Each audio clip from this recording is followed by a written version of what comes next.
All right. Let me do some final adjustments to my OBS.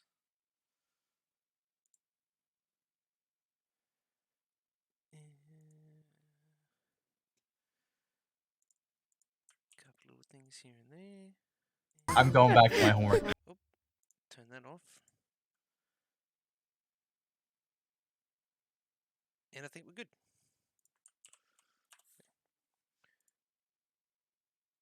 Cool. And yes, we have played Stanley Parable. Fuck, I don't even remember playing the mod years ago, but I did. This is the story of a man named Stanley. Stanley worked for a company in a big building where he was employee number 427. Employee number 427's job was simple. He sat at his desk in room 427 and he pushed buttons on a keyboard. Orders came to him through a monitor on his desk, telling him what buttons to push, how long to push them, and in what order. This is what employee 427 did every day of every month of every year. And although others might have considered it soul-rending, Stanley relished every moment that the orders came in, as though he had been made exactly for this job. And Stanley was happy. And then one day, something very peculiar happened. Something that would forever change Stanley. Something he would never quite forget. He had been at his desk for nearly an hour when he realized that not one single order had arrived on the monitor for him to follow. No one had showed up to give him instructions, call a meeting, or even say hi. Never in all his years at the company had this happened, this complete isolation. Something was very clearly wrong.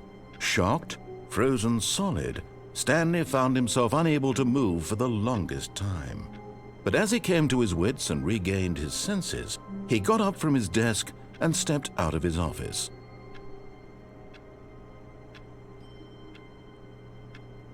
Oh shit.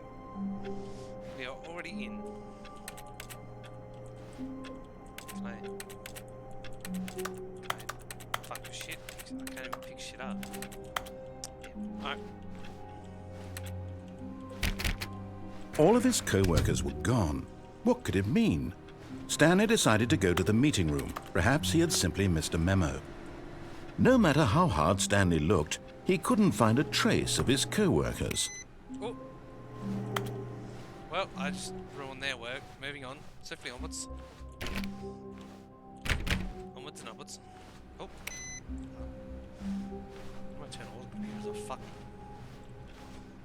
Bitch. Can I go? What's that do? Oh, it's a mirror, that's why. No, it's not.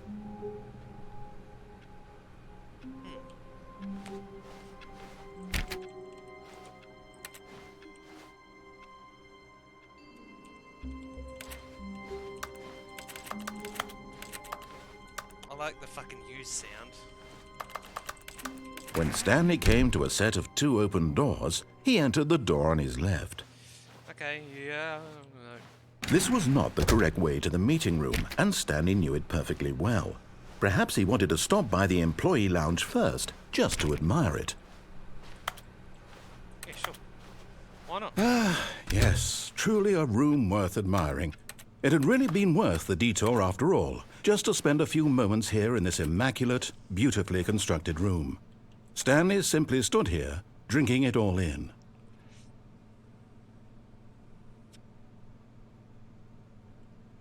Alright, moving on. But eager to get back to business, Stanley took the first open door on his left.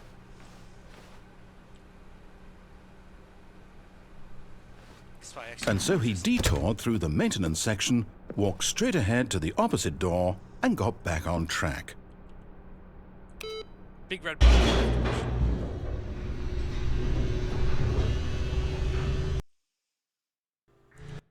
Might need to turn that up slightly.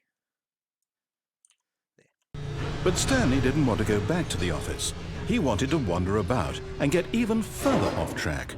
So now in order to get back, he needed to go, Well, from here it's left. Sweet. Oh no, it's to the right. My mistake. You fucking cock. No, not the right. Why would I have ever said it was to the right? What was I thinking? It's clearly... Oh dear, would you hold on for a minute, please? Now, let's see. We went down, right, left, down, left, right. Yep, okay, yes. I've got it now. This story is absolutely, definitely this way. That's not ominous at all. Can I do anything with the gun? Nope. Shame. No. This isn't right at all. You're not supposed to be here yet. This is all a spoiler. Quick, Stanley, close your eyes. Okay. We just have to get back to, oh, who am I kidding? What's that one? It's all rubbish now. The whole 218, story completely unusable. What the fuck? How about, rather than waste my time trying to salvage this nonsense, we'll just restart the game from the beginning. And this time, suppose we don't wander so far off track, Okay, from the top. Oh, I can't guarantee that.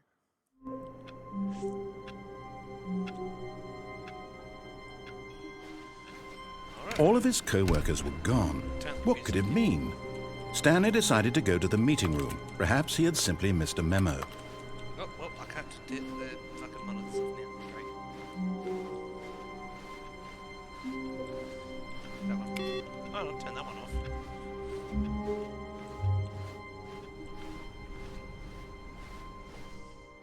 When Stanley... Wait, what? No, I restarted. I swear, I definitely restarted the game over, completely fresh. Everything should be... Oh, did something change? Stanley, did you change anything when we were back in that room with all the monitors? Did you move the story somewhere or... Hold on.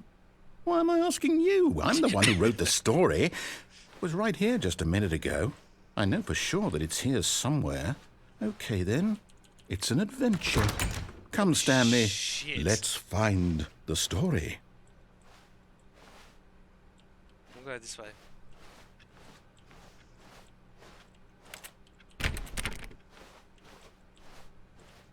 Ooh, this looks promising. Very promising. I'm going to turn my mic up some more. There.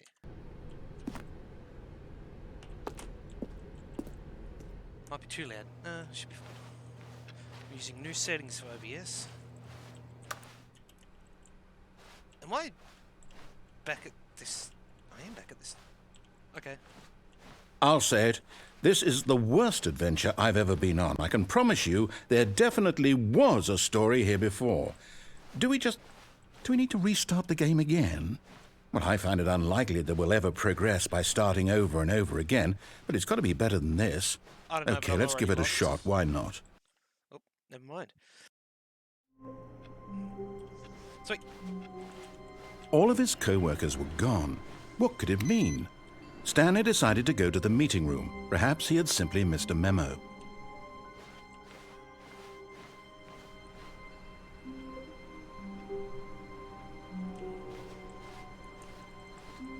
I forgot I can't jump. I'm gonna leave that one on. See if it does anything. Okay, yep, it's worse. I might be remembering this wrong. It's possible the story is back where we just came from. Why don't we go back the other direction and see if we missed anything? No. There's no shadow. There used to be a shadow on that chair.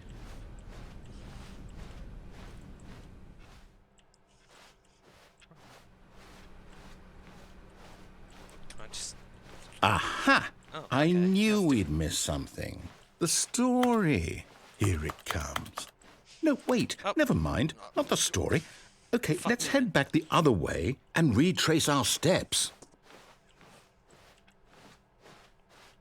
And now it's just gonna... Oh no.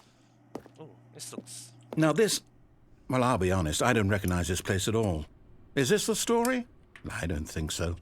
I can't quite recall, but I believe my story took place in an office building. Is that correct? Do you remember, Stanley? Well, do you know what?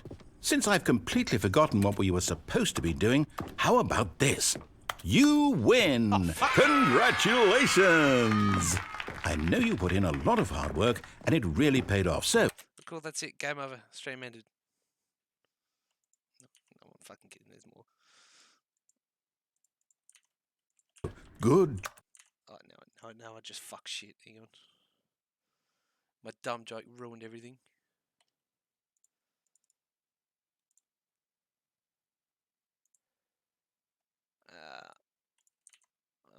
Job. Oh, no. No, I don't feel right about this at all. We both know you didn't put in any actual work for that win. Some people win fair and square, and this was not one of those situations. I disobeyed many Okay, laws. I'm getting weirded out by whatever this place is. I don't care what might happen this time. I have to restart. All right, Oh, shit. I've got a solution. This time, to make sure we don't get lost, I've employed the help of the Stanley Parable Adventure Line. Just follow the line. How simple is that? Yeah, it's too complicated for me. Way too complicated.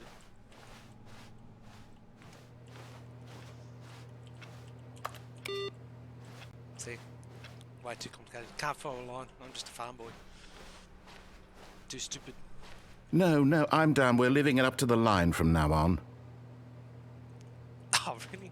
I have to follow the line? Alright then. That chair's got a shadow again.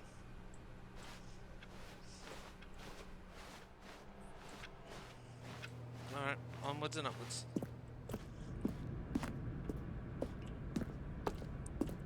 You see?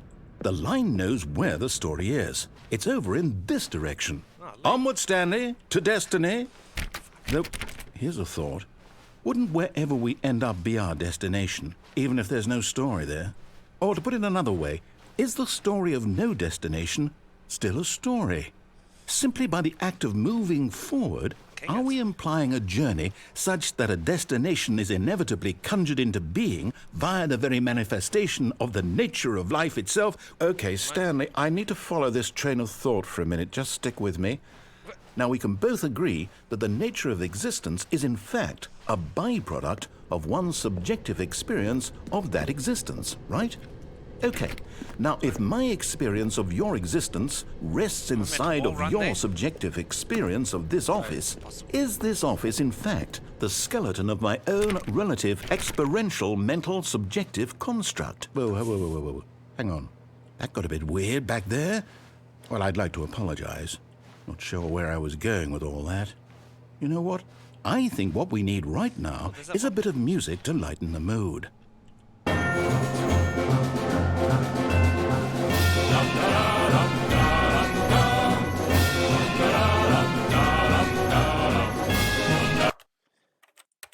Okay, that's very loud. Let me just,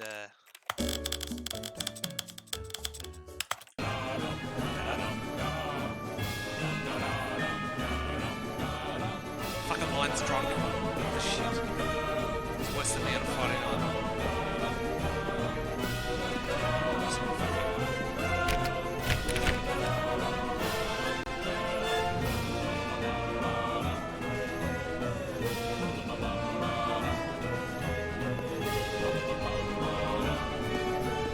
I need a fun. I have to say that.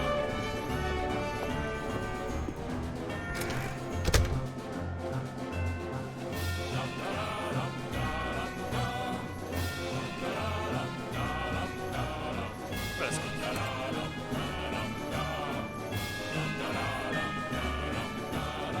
Wait, cut the music, go back and look at that fern. Okay. Stanley, this fern will be very important later in the story. Make sure you study it closely and remember it carefully. You won't want to miss anything. Cool. Yeah, it's definitely a plant. And I know plants. Wait, what? We're back at the office? Yeah, Line's very drunk. No. Line, you do know we're looking for the Stanley Parable, right? The story? Is any of this ringing a bell? Line's drunk. Oh, we're Oh, back here. Sweet. no, not again, Line. How could you have done this to us? And after we trusted you, after everything we've been through, you... Oh, I can't take this anymore. To hell with it. Restart.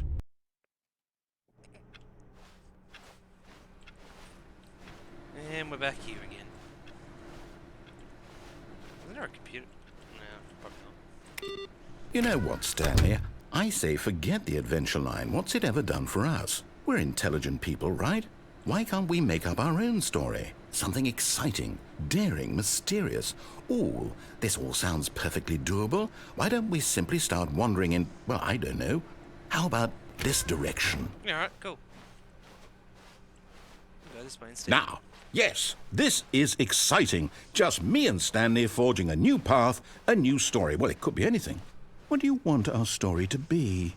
Go wild. Use your imagination. Whatever it might be, Stanley, I'm ready for it. Oh, you're definitely not. You are not ready for it. Oh, no, not you again. Stanley, I'd also like to veto the line from having any role in our awesome new story. The No line's a lines or trademark, monitor apparently. rooms. Just don't acknowledge it, and we should be fine. Oh, I'm gonna follow the fucking line. Oh, fuck you. It seems to know what it's doing. Sorta.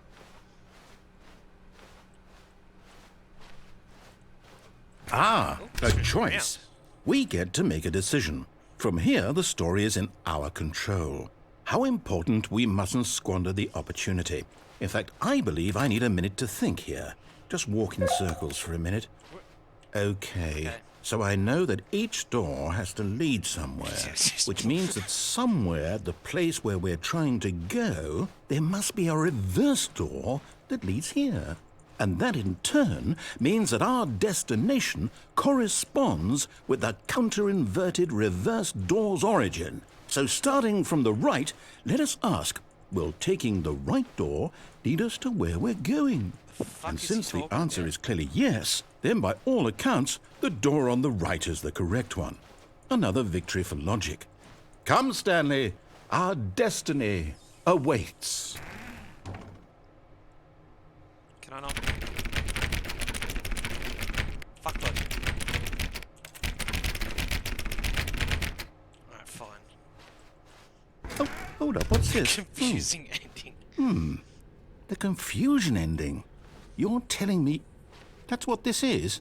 It's all one giant ending? And we're supposed to restart the game, what, eight times? That's really how all this goes? It's all determined? So now, according to the schedule, I restart again. Then what? Am I just supposed to forget? Yep. Well, what if I don't want to forget?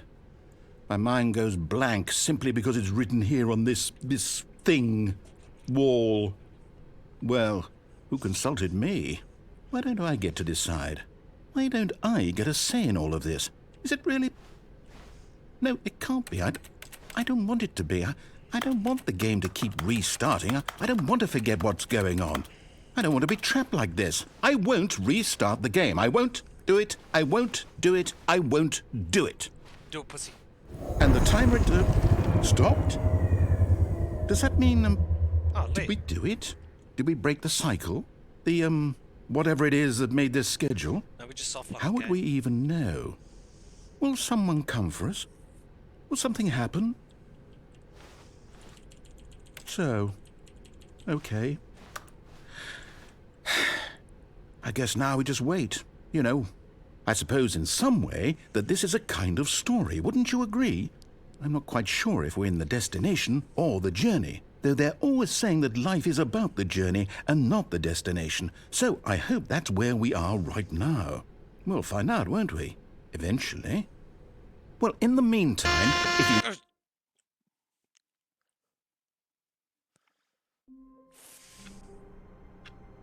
I thought this game didn't have jump scares. All of his co-workers were gone. What could it mean? Stanley Oh, decided to go to the meeting room. Perhaps he had simply missed a memo. I completely forgot to actually read. What the fuck did I just do? I've done something.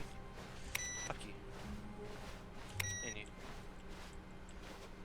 But yeah, I completely forgot to read the wall, so I have no idea what I'm doing here.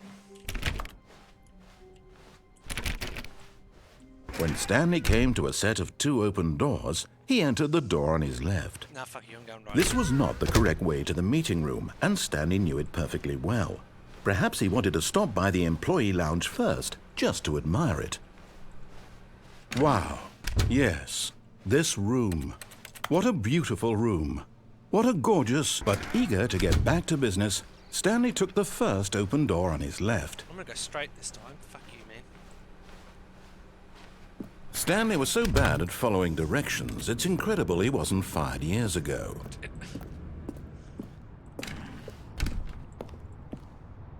Now what? Why'd you get on this thing? Oh, what about it? Look, Stanley, I think perhaps we've gotten off on There's the the wrong line. foot here. I'm not your enemy, really, I'm not. I realize that investing your trust in someone else can be difficult, but the fact is that the story has been about nothing but in his eagerness to prove that he is in control of the story and no one gets to tell him what to do, Stanley leapt from the platform and plunged to his death. Good job, Stanley. Everyone thinks you are very powerful. Turns out, yes, you can jump off the platform and die. All of his co-workers were gone. What could it mean? Stanley decided to go to the meeting room. Perhaps he had simply missed a memo. Oh, this one's on now.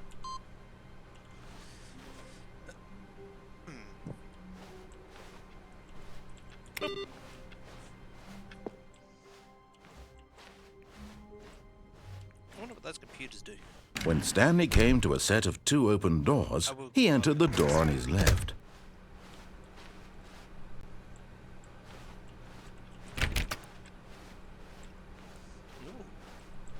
Yet there was not a single person here either. Feeling a wave of disbelief, Stanley decided to go up to his boss's office, hoping he might find an answer there. Funny for R&D of a new coffee machine. Okay.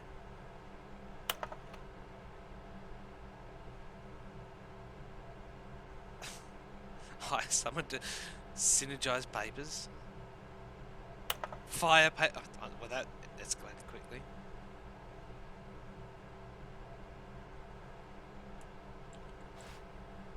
Why is some of this blurred? Oh, and Jim. Okay. Who the fuck's Jim? Stanley stepped into the broom closet, but there was nothing here, so he turned around and got back on track.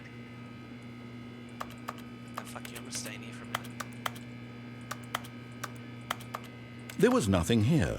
No choice to make, no path to follow, just an empty broom closet. No reason to still be here. It's a pretty good broom closet though. I mean, look at the tools we got. Oh, we haven't got 3 It rolls was of duct tape. baffling that Stanley was still just sitting in the broom closet. He wasn't even doing anything. At least if there was something to interact with, he'd be justified in some way. As it is, he's literally just standing there doing sweet FA. Is there any more lines? Are you really still in the broom closet? Standing around doing nothing? Yes. Why? Please offer me some explanation here. I'm genuinely confused. Because it's nice. I like small spaces. You do realize there's no choice or anything in here, right? If I'd said Stanley walked past the broom closet, at least you would have had a reason for exploring it to find out. But it didn't even occur to me because literally this closet is of absolutely no significance to the story whatsoever. I never would have thought to mention it. On the whiteboard, there was someone in the broom closet. Maybe to you this is somehow its own branching path. I believe Maybe so. when you go talk about this with your friends, you'll say, "Oh, did you get the broom closet ending? The broom closet ending was my favourite." I hope your friends find this concerning. Oh, they find a lot of things concerning, trust me. This is the least of it. Stanley was fat and ugly and really stupid. He probably only got the job because of a family connection. That's how Okay. stupid he is. That or with drug money. It's a bit Also, rough, Stanley man. is addicted to drugs and hookers. You don't need to come at me like that. Well, I've come to a very definite conclusion about what's going on right now. You're dead. You got to this broom closet, explored it a bit, and were just about to leave because there's nothing here, when a physical malady of some sort shut down your central nervous system and you collapsed on the keyboard. Well, in a situation like this, the responsible thing is to alert someone nearby so as to ensure that your body is taken care of before it begins to decompose. Hello? Anyone who happens to be nearby? The person at this computer is dead. They have fallen prey to any number of your countless human physiological vulnerabilities. It's indicative of the long-term sustainability of your species.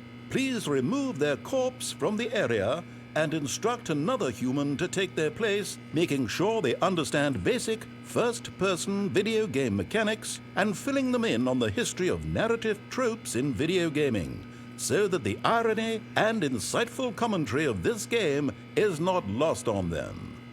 All right, when you've done that, just step out into the hallway. I want to stay in here for a little bit and see what else it's got to say.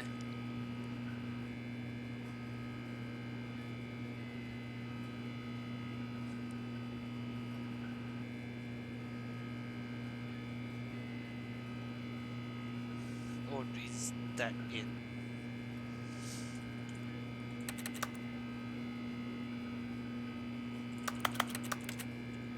Fuck, I think that's it. I don't think there's any more to this. Shame. Be shame if I find out about that. Second player. It's good to have you on board. I guarantee, coming to a staircase, Stanley walked upstairs to his boss's office. No, fuck you, I'm going downstairs. I missed that piece of dialogue. Ooh, ominous.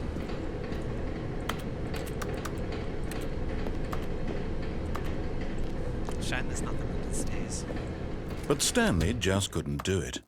He considered the possibility of facing his boss. Admitting he had left his post during work hours, he might be fired for that. And in such a competitive economy, why had he taken that risk?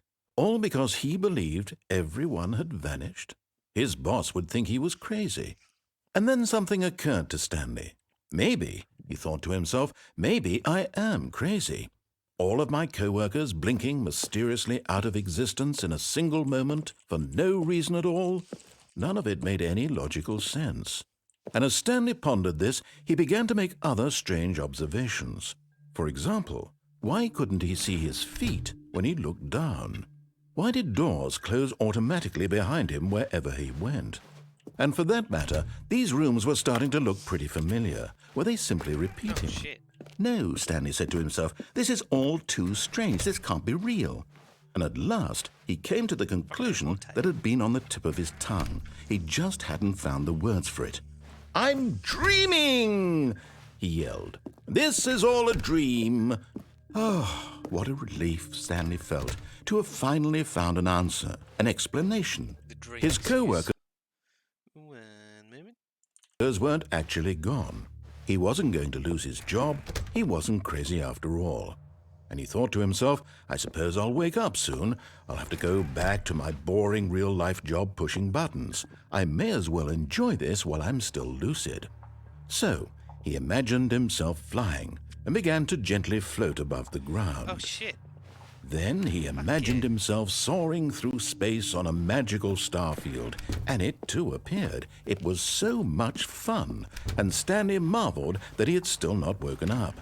How was he remaining so lucid? And then perhaps the strangest question of them all entered Stanley's head.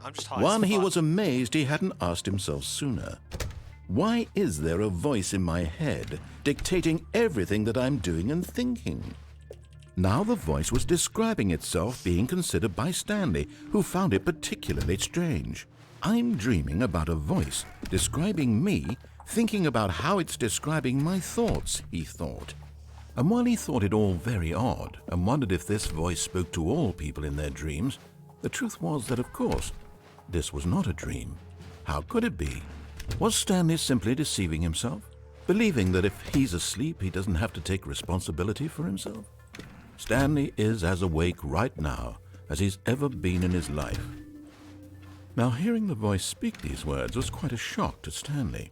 After all, he knew for certain, beyond a doubt, that this was in fact a dream. Did the voice not see him float and make the magical stars just a moment ago? How else would the voice explain all that? This voice was a part of himself too. Surely, if he could just... He would prove it. He would prove that he was in control, that this was a dream. So he closed his eyes gently, and he invited himself to wake up. He felt the cool weight of the blanket on his skin, the press of the mattress on his back, the fresh air of a world outside this one. Let me wake up, he thought to himself. I'm through with this dream. I wish it to be over. Let me go back to my job. Let me continue pushing the buttons. Please, it's all I want. I want my apartment and my wife and my job. All I want is my life exactly the way it's always been. My life is normal. I am normal. Everything will be fine. I am okay.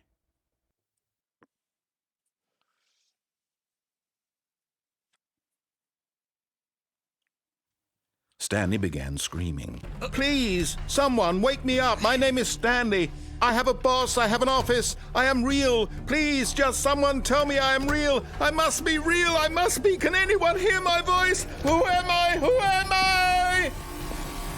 And everything went black.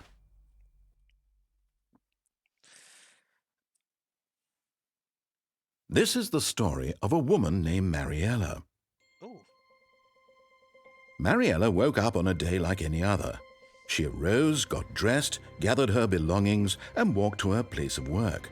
But on this particular day, her walk was interrupted by the body of a man who had stumbled through town talking and screaming to himself, and then collapsed dead on the sidewalk.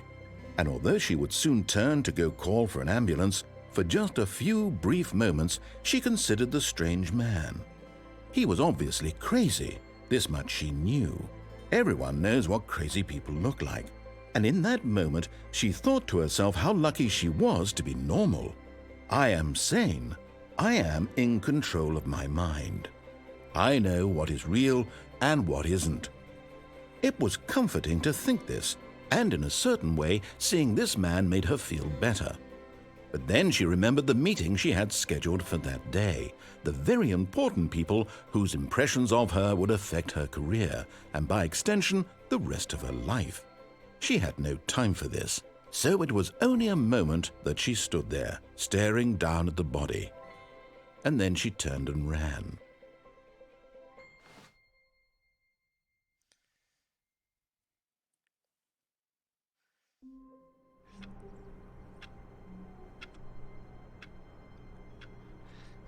And we're back at it again. All of his co-workers were gone. What could it mean? Stanley decided to go to the meeting room. Perhaps he had simply missed a memo. What computer's on this? No, none of them. Oh, new content. Oh, Yeah. new content? What does that mean, new content?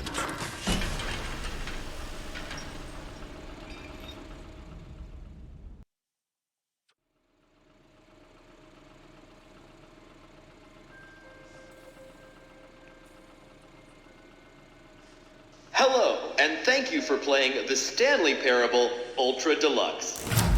As you may know, the Stanley Parable was a video game released in 2013 on home computers.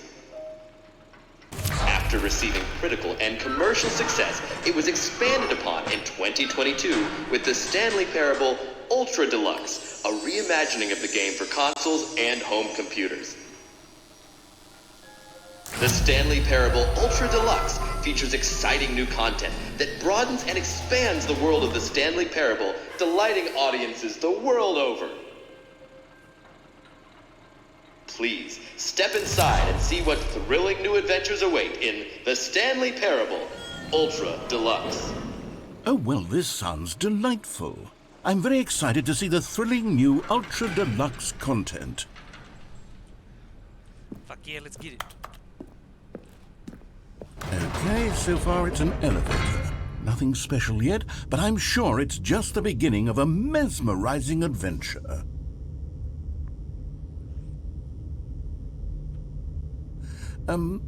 Is it broken? What's going on here? Should we be moving somewhere or... Oh, there we go. All right, finally, at long last, it's on to the new content. I've never been more ready. Let's do it.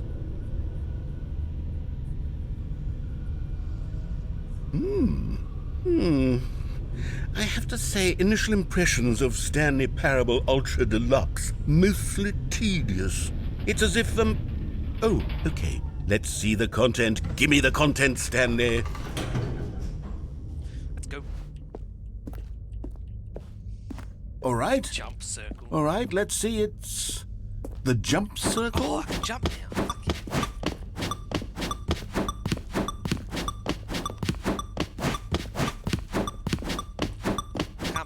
Bunny hop. New content. Jump button. What if I do more jumps? Oh, what?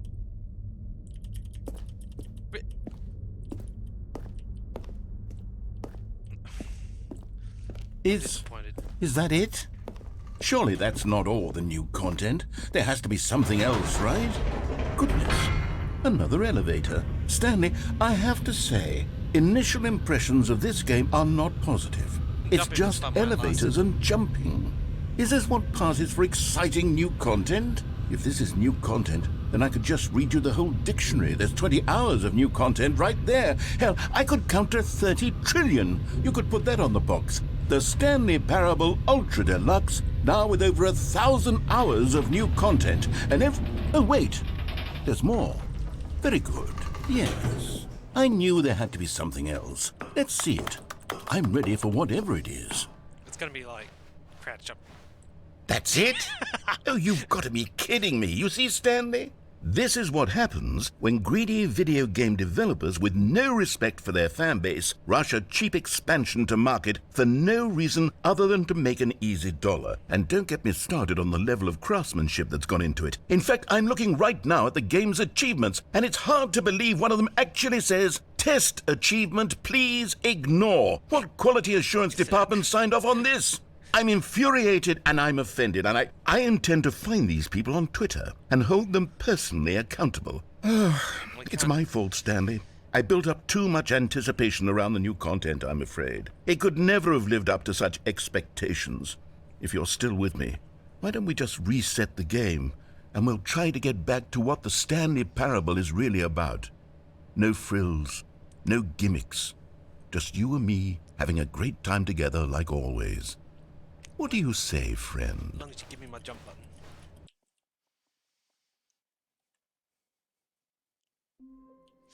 Oh, that's new.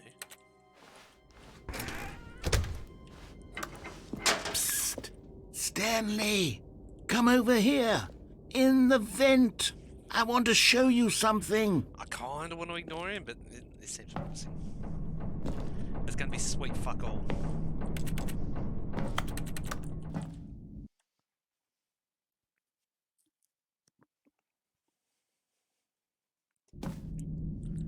Okay, you remember how cheap and unsatisfying the new Ultra Deluxe content turned out to be? Well, it got me thinking about the past and how much better the Stanley Parable used to be. So I made something special and tucked it away here where the game's developers won't find it.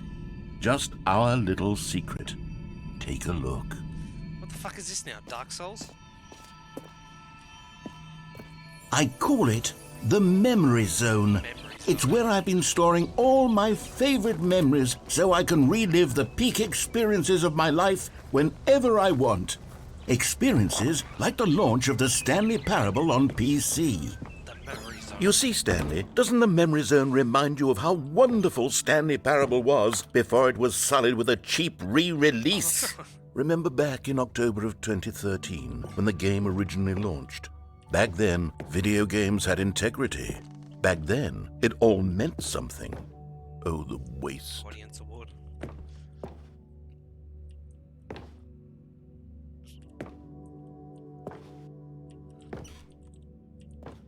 Cut.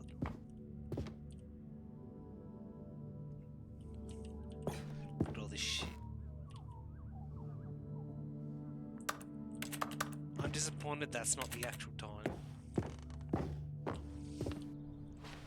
Memory lane. The Stanley Parable alpha test.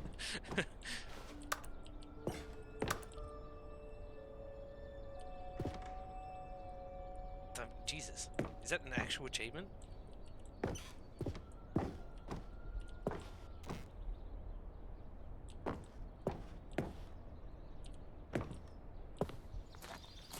what's that one? Little Stanley. Oh, look at that. Just sweet on out, memories of And over here is where I keep reviews of the Stanley Parable. Like this stunning triumph of games journalism, 10 out of 10 from Destructoid.com. James Stephanie Sterling writes, and I quote, "Where so many games that aspire to be more than games end up less than any form of art, Stanley Parable strives and then succeeds to be every game ever created." Did you hear that, Stanley? Every game ever created. That's how grand and all-encompassing the original Stanley Parable was. It was literally every game ever created. It was Skyrim. It was Persona 3. It was all of them. And now, it's nothing. It's no games at all. It isn't even the Stanley Parable anymore. It's just a husk now. A lifeless husk with an hour of new elevator content.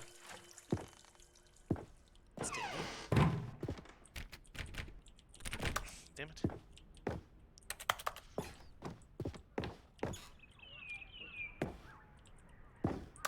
More shit. What else is here?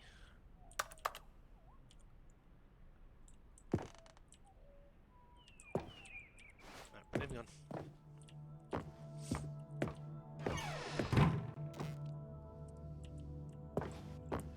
Here's another moving passage, this time from GameSpot.com.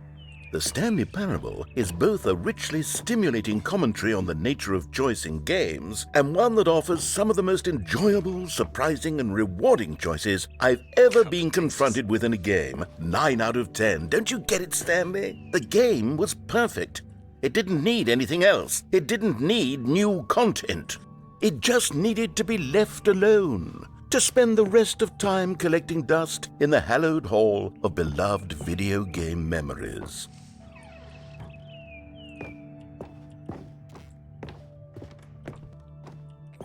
Like, the serious... I can't get in there. No, wait. How do you get... I have no jump. How do you get... Do I go back here and go down? These were simpler times, Stanley.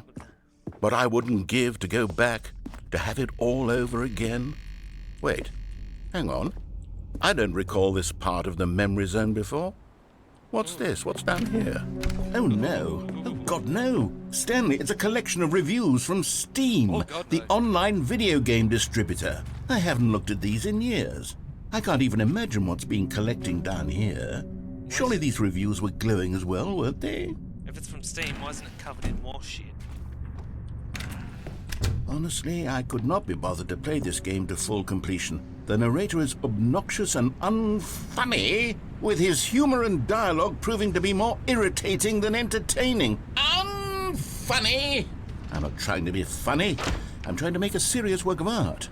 I suppose I could write up a handful of gags to insert into the Stanley Parable, but the game is already such a densely layered web of profound philosophical insights that I can't even imagine where I'd have the room to stick them.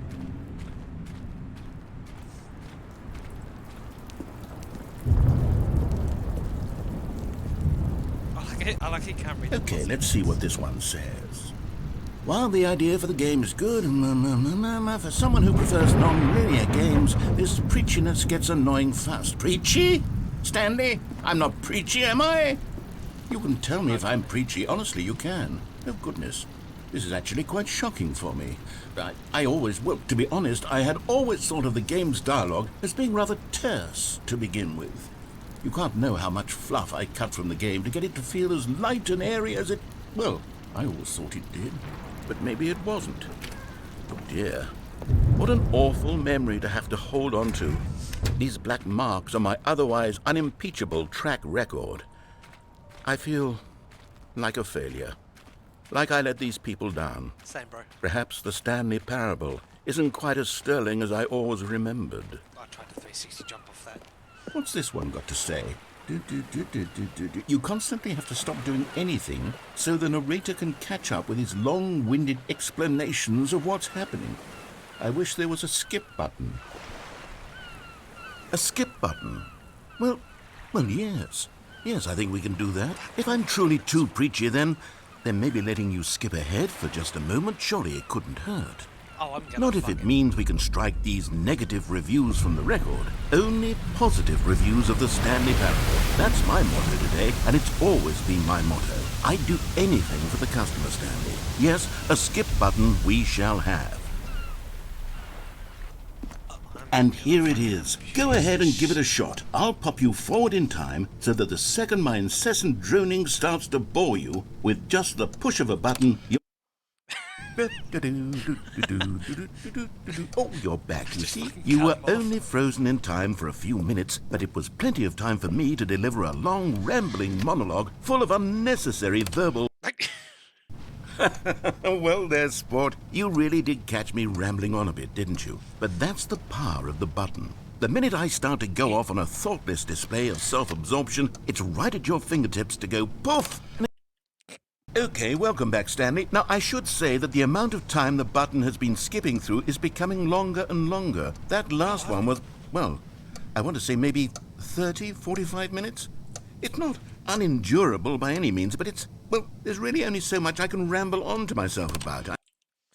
Stanley, please don't push the button again. It's been 12 hours. What? You've just been frozen there. I don't know why the skips are getting longer, but they're... Oh, Stanley, you're back. Shit, the fuck? You're back. Oh, my fuck goodness. I have someone to talk to again. Stanley, I think it's been a week. Or 2 weeks. Don't care. Oh, hello. Fuck. It's you. You're here again. worse. Welcome.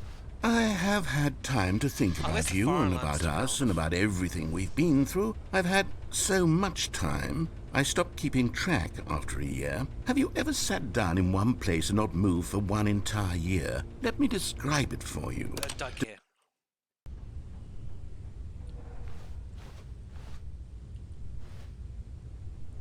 Oh, the plant's dead now. I didn't even notice that.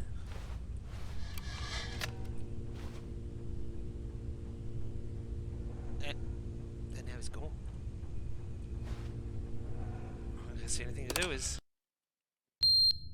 Oh, what the fuck? Oh, is that the fire alarm dying?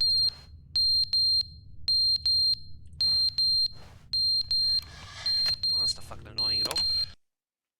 But they didn't understand the game was never meant to be funny. It was meant to have a point. It was meant to speak to the human condition. But where are the jokes? Where are the jokes? They bemoaned, they screamed, they gnashed their teeth and said, entertain us. It wasn't enough. They had to leave a pathetic little thumbs-down review and make all of their pitiful demands. But then, he's talking too much, they said. First, he didn't entertain us, now he won't shut up. It's the inconsistency, it's the lack of accountability. It's the unwillingness to examine with an uncompromising heart the words that they are speaking into the world. As though there were no consequences for a lack of cohesion in one's assessment of others. But of course, absolutely anyone can leave a review. So here's what we get. We get these demands that seek everything and are accountable to nothing. We get a world where someone will say, oh, there should be a skip button. You should be able to freeze Stanley in place while the narrator sits there forever and ever. We want all of this in the new Stanley Parable. We demand it. And then, because it was said, because it was spoken, now it simply has to happen. The most immediate desires, every single thing demanded by every person at every moment in time. If someone wants it, then it's a crime not to bring it into being. Have we been given to indulging every fleeting whim for no reason other than to do so? Yes! Yes! It seems that this is now the world we live in. It seems that we are a people living in such bleakness and discomfort with ourselves that our entertainment is now our lives.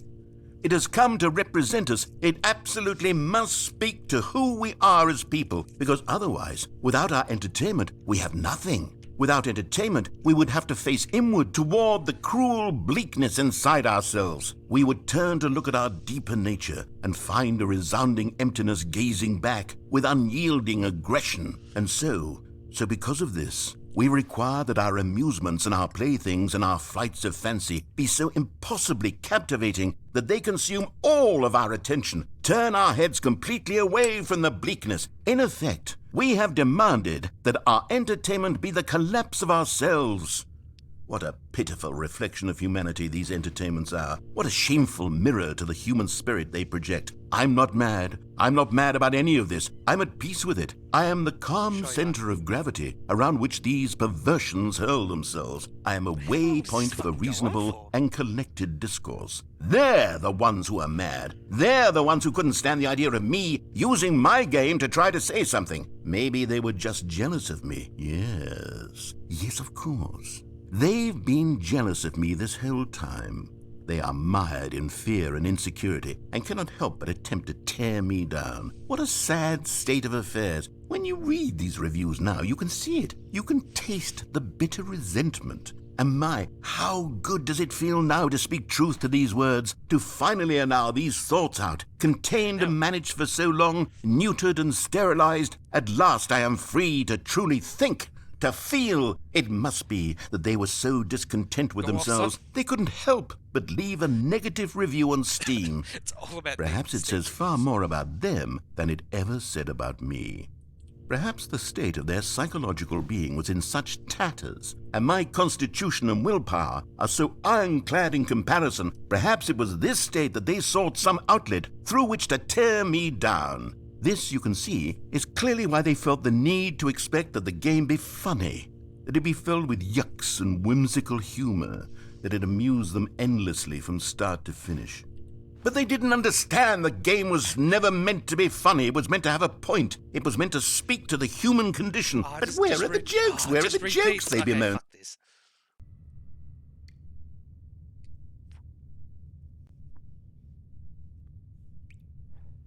No, he's dead again. Oh. Water's starting to leak out the roof too.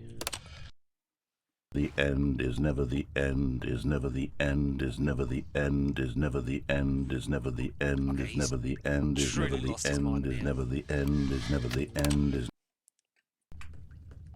Oh, more water.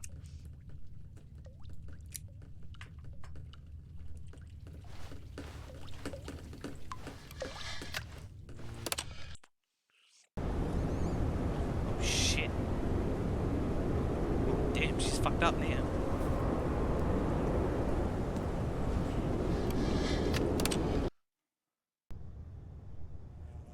Oh, light.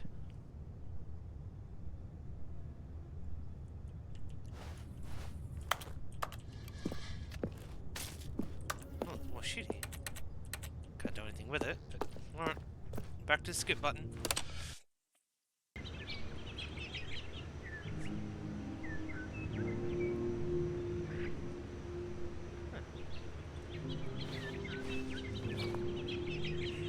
Safe to say, I think the narrator has died. Now it's all green again. And we're skipping. Oh. It fucking died.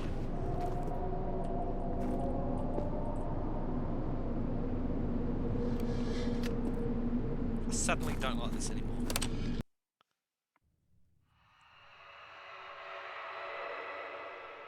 Oh, that's even worse.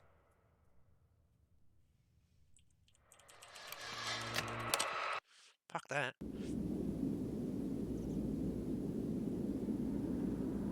Okay. Button's broken. No.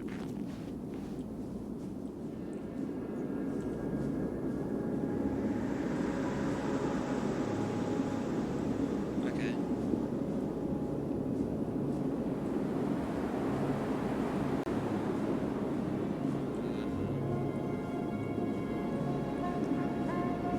It wasn't my fault the word ended. Okay.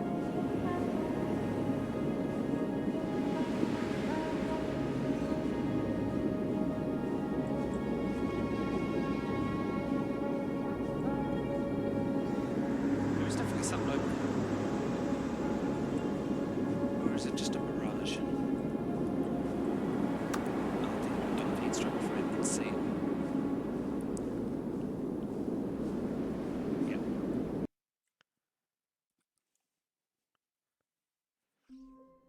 Well, that was interesting. Wait, Stanley thought to himself. Am I sure that the orders stopped coming in? How is that possible? They never stopped. Surely I was mistaken.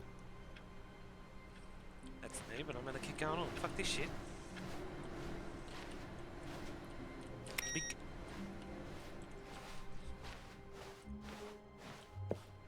Bonk.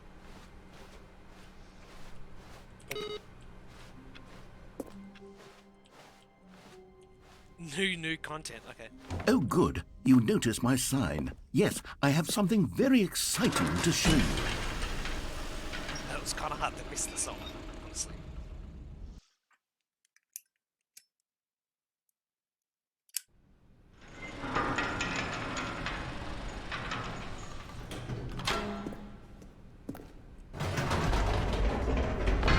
You see, Stanley, I've been reflecting on the Stanley Parable and about how roundly disappointing this ultra-deluxe version has turned out to be. The original Stanley Parable was a landmark, and any new content for it should live up to that legacy. So forget this ultra-deluxe nonsense. I say we take it one step even further. Which is why I'm very proud to announce for the first time ever, the Stanley Parable 2. Oh, right. Yes, you see, isn't this far superior to a measly re-release with a few minor additions? Think of all the new territory we'll cover with a fully fledged sequel. An entirely new experience, built from the ground up. Why, there are so many possibilities. It could go in so many different directions. This is what fans have truly been asking for.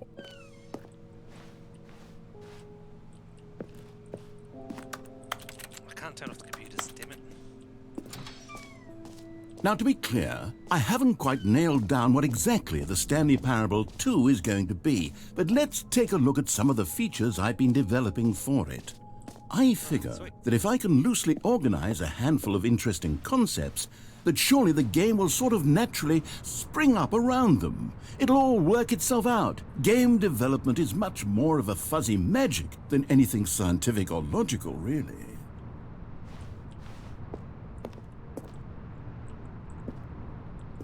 Let's see what you got then, buddy.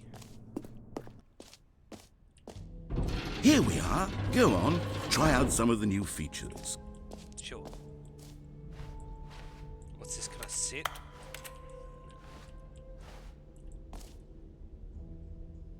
Hear your name in the game, okay. What's this one? Please, no screenshots.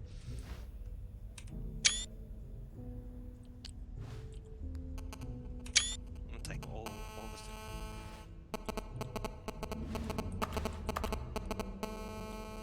Why the fuck is it making that noise? That is not very nice.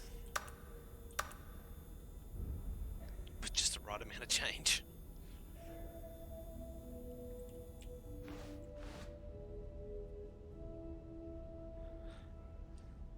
Button says the name of the players. Jump circle. Alright. Let's start with this one then. See if it actually works, because if it doesn't, I will be... For the Stanley Parable 2, I asked myself, what do players really want?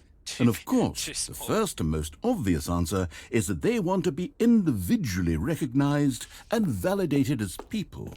So with that in mind, my first addition to the game is this button which speaks the name of the person playing the game. Isn't that one? Sorry, I should have clarified. Right now, the button only says the name Jim. But of course, in the final game, this button will say your name, whatever name that is. Here, let's have you role-play as Jim to really simulate the full experience of this feature. Just play along. I promise you'll love it. Okay, here we go. Let's take a deep breath, clear your mind, forget whoever you are, and simply become a person named Jim.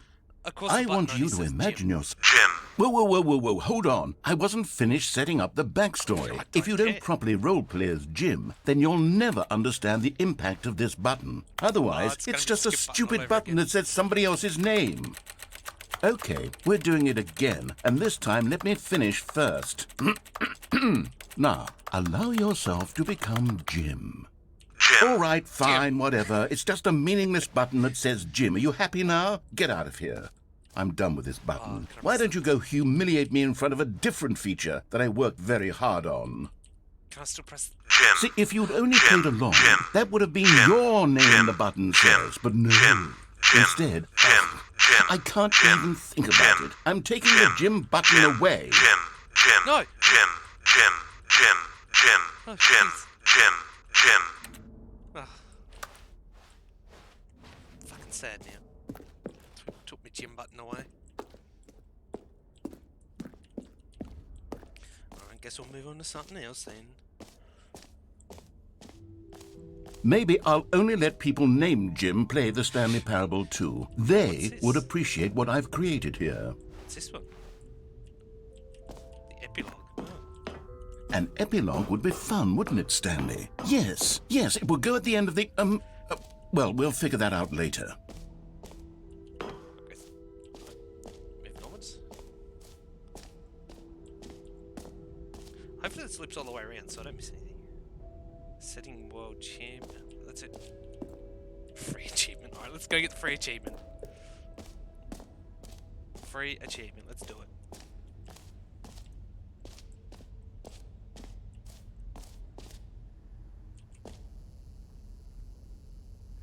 It just works.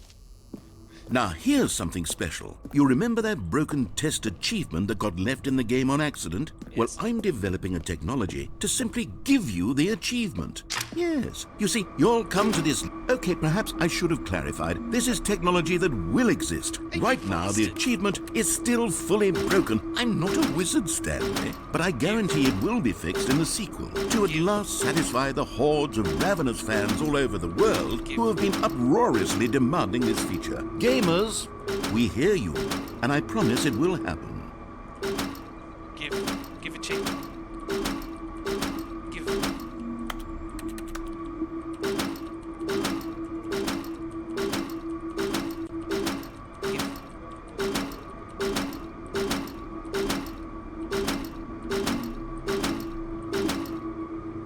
Well, I was fucking juked out of free achievement. 0 out of 10.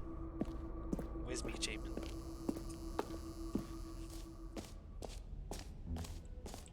What else? What other exhibits haven't we seen yet? Collectibles. Check this one out. What's this? Ah, collectibles. Now it's a real video game. In the Stanley Parable 2, you'll run around gathering up these miniature Stanley figurines. And what's truly innovative is that there will be no reward for collecting all of them. I don't want to stifle the intrinsic joy of watching a number go up. You simply collect all of them, and then you move the hell on with your unremarkable life. There's a...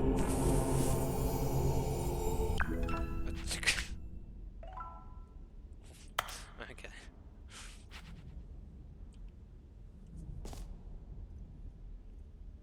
Can I go back? Damn. God, it really is the worst when you collect everything in a video game and then they give you a big fancy reward for it. Absolutely tragic. Oh yeah. How tragic and rewarding someone. Calling it the Stanley Parable 2 is just so much catchier than Ultra Deluxe, don't you think? Ultra Deluxe? What does it even mean? But the Stanley Parable 2, now that's an artistic statement right there. It's future-oriented. It screams progress and innovation and long-term franchising potential. You know what? Let's bring the jump circle back for Stanley Parable 2 as well. It's a... Oh, wait. You already spent all your jumps the first time we saw the jump circle? Oh, well. I suppose it can just be a nice decorative piece, then. Can you just give me more jumps? Come on, man. What a crack of shit. What's this one? Okay, I'll be honest, I haven't yet decided on this one. I think that in the new version, the office could use a bit of decoration, like balloons. But I'm undecided on Get Well Someday and Happy 12th Birthday. Which would you go with? Can I just leave? I really can't leave. Fuck. Alright, we'll do this one. You know, sometimes when you solicit another person's opinion, it makes you realize that you knew which one you actually really wanted all along. Happy 12th birthday, step-niece, it is. Alright, fuck you, man. Oh god, all the pictures have changed again. Or actually, maybe I should have gone with... No, I've made my decision, we're moving on. The reassurance bucket? Okay. We're checking this one here. A common complaint of the Stanley Parable was that it was confusing and paradoxical, that it engendered a chaotic sense of reckless despair in those who played it. Well, I'm happy to say that after much consideration, I've engineered a clever solution to this fundamental problem with the game. It's the Stanley Parable Reassurance Bucket. You see, Stanley, anytime you're holding the bucket, a sense of calm and ease will fill your mind and your heart. It's true. As long as you hold on to the bucket, the many disorienting contradictions of the Stanley Parable will feel perfectly normal and perhaps even comforting. You may even come to long for the gentle embrace of jarring cognitive dissonance while the bucket is in your arms. And to be honest, it's a much more convenient solution for me than actually redesigning the game to be less uncomfortable. Can you imagine what a pain in the ass that would be? Yes, the bucket is the perfect solution. Come on, give it a try.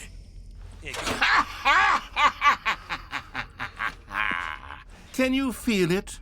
The glow of comfort, even in the face of crushing despair, must already be sweeping through your body. And in fact, can I say that I do believe the bucket lends you an air of charisma as well? I think that just holding it has made you the slightest bit more attractive as a person. The benefits of the bucket seem to go on and on, don't they? All this and more await you in the Stanley Parable 2. I can take the bucket with me. Hell yes. Oh, it's... interesting. Bucket's mine now. Does anyone give out awards for most enjoyable bucket in a video game? That really should be an award if it isn't already. Right, that's one I agree with. Fuck it, the bucket model is amazing, man.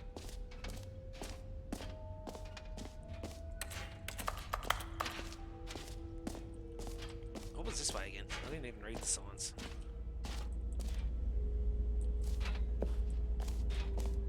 See if I do. Stanley, here's an idea that I'm truly fond of. It's never been done before in a video game. This is, in fact, a hole that you can fall down forever. That's right. Infinite falling. You can fall until the end of time, if you like. A stunning leap forward for video games as a medium. Fuck it.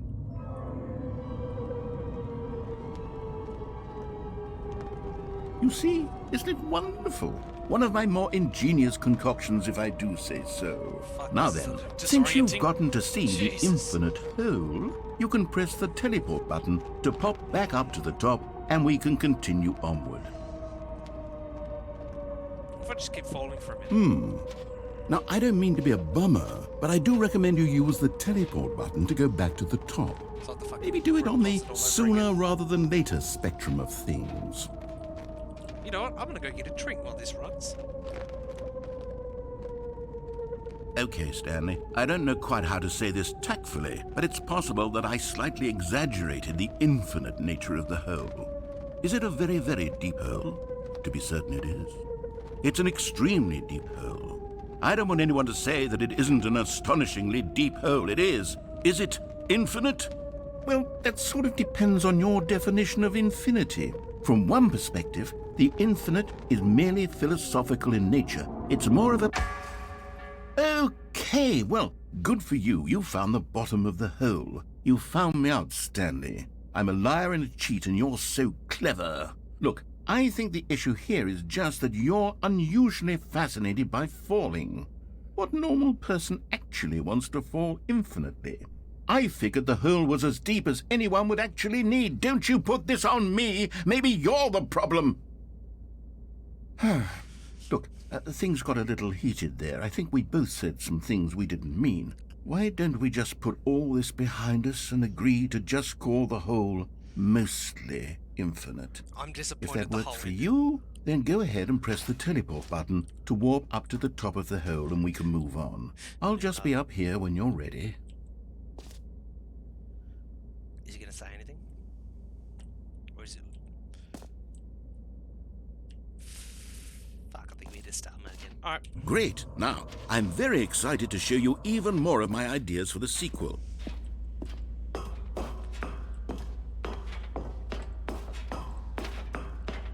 Go, let's see what's more. Wanna go this way? No, okay. Disappointing.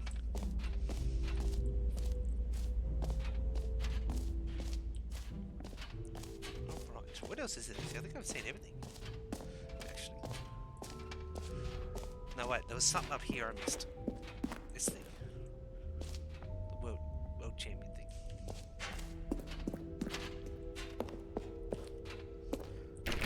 Nope. Alright, I guess it was nothing then. Fuck me.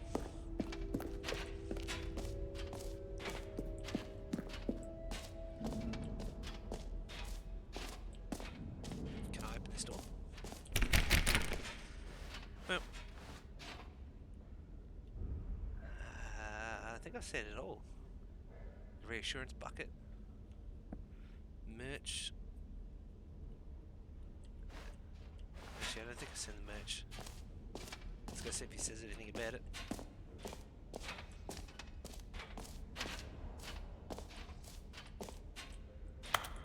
Does he not? Go back to the hole? Alright, well, we'll go jump back in the hole then.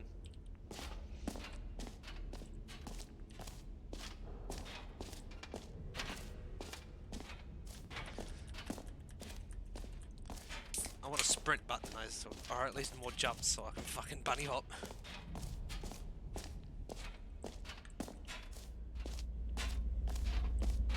I didn't even think about jumping back into the fucking hole again.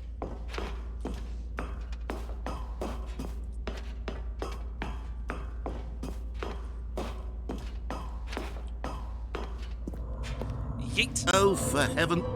You see, I was right. The problem is you. The problem is that you like holes too much. Not normal. A normal person would have said, yep, that's an infinite hole right there. Goes on forever till the end of time. Don't need to see it all, but not you. Oh, no, no, no, no. You have a weird sort of... Oh. Did the hole seem even shorter to you this time? I couldn't help but feel like you spent a little less time in there than you did before. I mean, admittedly, I didn't make an infinite hole, but I didn't think it was that not infinite. Well, I suppose once again there's nothing to do here. If you decide you've had enough of the hole, you can hit the teleport button and come join me up above. Yeah, let me roll a smoke first, mate. Had enough? I'm positively thrilled. I really do have so much more to show you and to talk about, and I've had enough of the hole for a lifetime. Yeet! Gosh, how could I have guessed? You're back in the hole. If this starts to become a thing where... Wow. Okay. Yes. I'm starting to become extremely certain that the hole is not only not infinite, but that it's growing steadily less and less infinite. I suspect that I'm starting to hit the point where it's no longer feasible to call the hole infinitely deep, even by the lax overall standards for accountability and marketing. What's going on here? Stanley, I have no explanation for the uncertain nature of the hole's length. Here, let's try something. Let's pop back up to the top, and we'll see if it gets any shorter. Oh, fuck you. Well, there it is. Oh, the shame Jesus, of my okay. lie has come to... How is this still appealing to you? I know you're obsessed with holes, but at this depth, I just can't see this scratching the itch. Oh, who am I to judge? You just do whatever it is you're here to do and hit the teleport button when you're ready to move on. Oh shit, Is it's not working. the, teleport button not working? Oh fuck. You sure? Well, I mean, I really don't have an explanation. It was working just a moment ago. Try it again. Unless it's got my reassurance bucket. Still nothing? Well, I suppose there is one thing I can do to fix this. I'm out. Goodbye, Stanley. You couldn't bear to be away from the hole, and now you'll get more time with it than you could ever have asked for. It's a win for everyone. You get to be with the hole, I get to do literally anything else. Sweet. Take care, Stanley. I hope you and the hole have a wonderful rest of eternity together. Catch you, mate.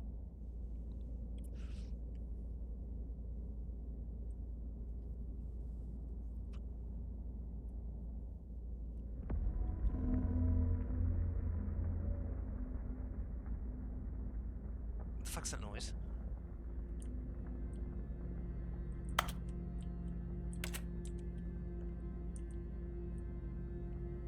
Oh well, I truly have been down here, haven't I?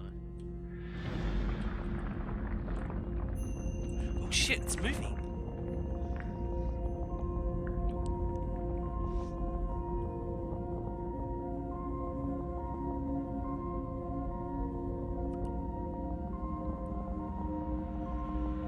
Slightly, but it's moving.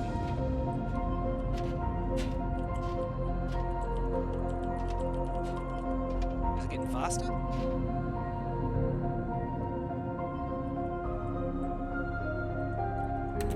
The fucking music makes this. Change perspective. Yo!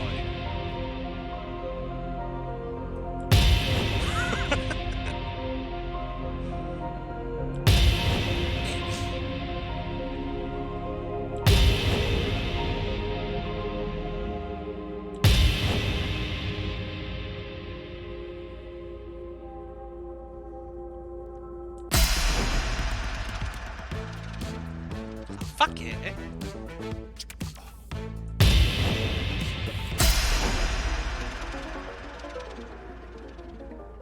What the fuck is this one?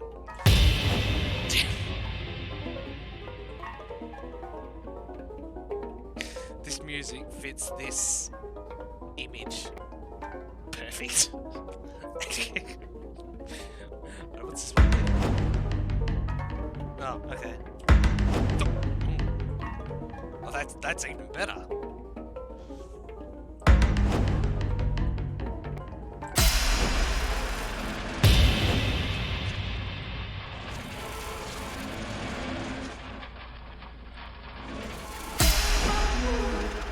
Change. Oh, is that what the H does too? Oh.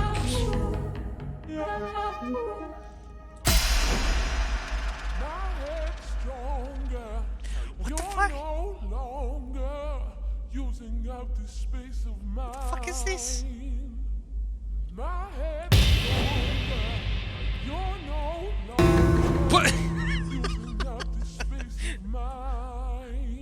What is even going on? Stanley? Stanley? Stanley! Oh, Oh, good, okay. you're awake. It seems you had sort of dozed off there, drifting away into dreamland. Was apparently But we asleep. can't have that, Stanley, because this hole is just so darn fascinating that I want you to be wide awake for every second of it. You don't want to miss a single moment. So how about if I just pop in from time to time and wake you up to keep you really, truly focused on the hole? From the looks of things, you and I will have many, many years here in this hole, and I'm looking forward to all of them. Stay alert, Stanley. I'll be back. Toodlepip. Okay, what's gonna happen now? There's the music. Music's starting. Oh. Okay, it just throws me into a loading screen. Oh, alright then. We're back here. Here we are. Go on. Try out some of the new features. Well.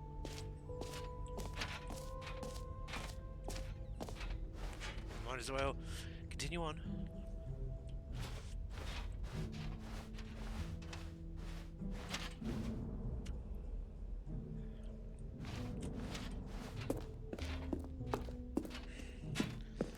I forgot I can actually move with the mouse. Oh, perfect. All right, have you seen everything you wanted to? Ready to move on now? Pretty sure I've seen. Pretty sure I've seen everything.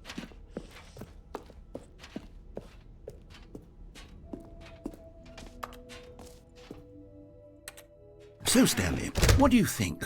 Do you like all of the new features? Yes, I know it's not exactly clear yet how exactly these features will come together as one single coherent video game, but I can feel it in my soul. I like the It's bucket going feature. to work. There's definitely a good game in there somewhere. Say, let's do an experiment. I'll arrange these new features together, and we'll see whether or not it coheres into a meaningful gameplay experience. Okay. Are you ready? Here it is. I give you the Stanley Parable 2. Fuck yeah. Well, I mean, there's potential here, right? It's sort of... Okay, never mind. Hold on. Let me It's do a Jim Button. different arrangement. Okay, yes. Yes, this is much better. I feel good about this. Here we go. Version 2. It's going to be the same thing. Oh. Who am I kidding, Stanley? This isn't a coherent video game at all. It's a lot of Why gags. is there 2 buttons? And I do very much Two enjoy buttons, creating 2 buckets. gags, but they don't add up to anything. I wanted more than anything to create a sequel that would capture all the magic of the first game. I wanted fans to love it. No matter how good these gags are, they won't stand on their own. They would need the structure and the gameplay of the original. Wait, maybe that's it.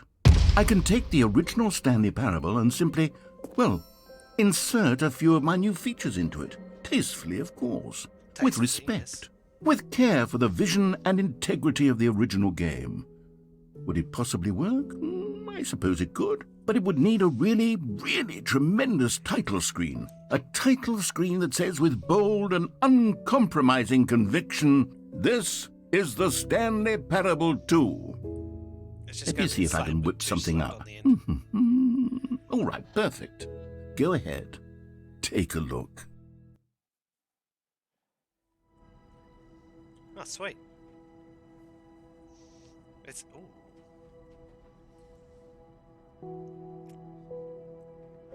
Not gonna lie, it's actually pretty rad. I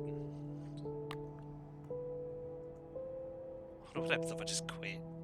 I can't be bothered fucking around with the load to quit, so...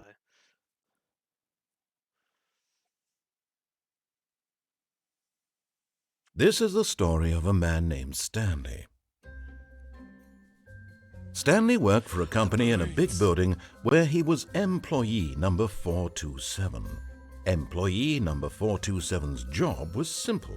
He sat at his Where's the desk in bucket? room 427 and he pushed buttons on a keyboard. The bucket Orders and the came to him through a monitor on his desk, telling him what buttons to push, how long to push them, and in what order.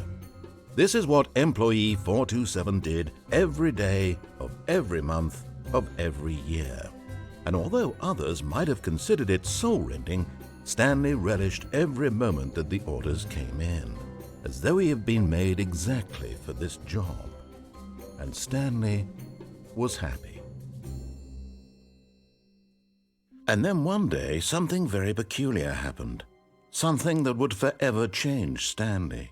Something he would never quite forget. He had been at his desk for nearly an hour when he realized that not one single order had arrived on the monitor for him to follow. No one had showed up to give him instructions, call a meeting, or even say hi. Never in all his years at the company had this happened, this complete isolation. Something was very clearly wrong. Shocked, frozen solid, Stanley found himself unable to move for the longest time. But as he came to his wits and regained his senses, he got up from his desk and stepped out of his office. Where's the bucket? And the button. All of his co-workers were gone. What could it mean? You know what? Stanley decided to go to the meeting room. Perhaps he had simply missed a memo. The bucket might be in... Oh no, there's the bucket. Oh, fuck Stanley yeah. picked up the bucket. Fuck yeah. But- Okay.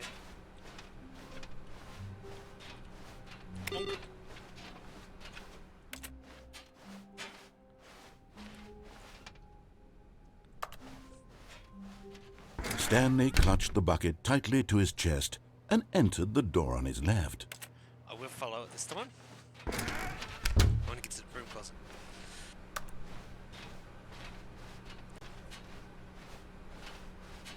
Still no one was here. Stanley needed the bucket's warmth and comfort now more than ever. Perhaps his boss's office was where he'd find answers. Who was stuck in the closet again?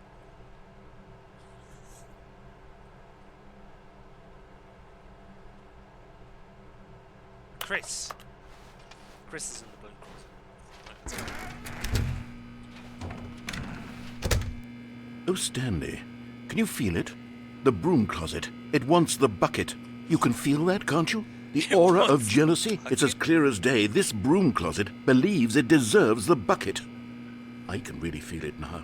It's a bucket. It belongs in a broom closet. That's what the broom closet is trying to say here. It's supposed Got a to go with bucket. the other cleaning supplies. Good for you, Stanley. Don't give in. Don't hand over the bucket. I know how hard it must be, given the pressure that the broom closet is putting on your shoulders right now, but you have to be strong. This is your bucket. This is your companion and lifelong friend. You can't hand it over. Oh, no. We're getting into name-calling now, it seems. Is this how low the broom closet has sunk, that it has to resort to this stream of petty insults simply in order to get you to hand over the bucket? Jesus. Stanley, I never liked this broom closet say for a those words. variety of reasons, but even this is worse than I had imagined. And wait, now the broom closet has the gall to imply that you and the bucket are not truly deep and lasting friends? That your relationship is purely superficial and convenient? That your life is so banal and meaningless that you'd feel the same sort of kinship towards any inanimate object which happened to lay in your path in an even partially enticing manner? Well, I never. Go on, Stanley. Lay into it. Really tell the broom closet off for its demeaning comments. Expand on the wide variety of experiences you and the bucket have shared together. Go through each of them point by point. Share your journal entries detailing the rich emotional landscape of your feelings for the bucket as they have changed and evolved over the years. Let him have it. It's a fucking bucket. It's very useful. Fuck you, this is my bucket. I'm keeping the bucket. Fuck you. Okay, coming to a staircase, Stanley and the bucket walked upstairs to the boss's office. Let's go upstairs this time. Fancy. What's this? Oh, I can actually go in here. Collectible. You found one of them. One of the miniature Stanley figurines. Remember, no reward for collecting all of these, only the intrinsic pleasure of a job well done. You can't buy that sort of happiness, Stanley. God knows I've tried. So, I implore you to savor each and every moment you come across one of these beautiful figurines. Alright, sweet.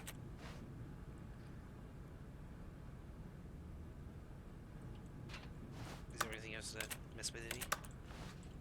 Guess not.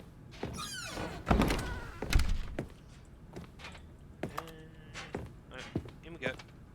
Stepping into his manager's office, Stanley was once again stunned to discover not an indication of any human life. Crushed by the weight of this revelation, Stanley may have broken down into an emotional dumpster fire if not for the soothing presence of the bucket. Fuck Even yeah. now, in his darkest of hours, did the bucket's warmth and guiding light pierce the dark clouds of confusion and chaos. It would be with him always. Bucket The for bucket the would. win. And he knew it. The two of them were inseparable. At this point, Stanley was so absorbed in the tender spiritual connection he shared with the bucket that he didn't notice the keypad behind the boss's desk. Oh no, I noticed. Nor in his bliss of simply being near the bucket did he have any notion that the PIN number for the keypad was 2845. Nope. But Stanley guessed the correct code by sheer luck. Was it that the bucket knew all along? Was the bucket guiding him? Yes, this is certainly the most logical explanation. Fucking bucket. Oh, another collectible. Another miniature Stanley figurine. This, there really must be a snappier name for these things. What about mini-stands? Mini Stanley figs? What about Stanlerines? Yes, I think I like that. Another Stanlerine under your belt. I think I like the mini stand more.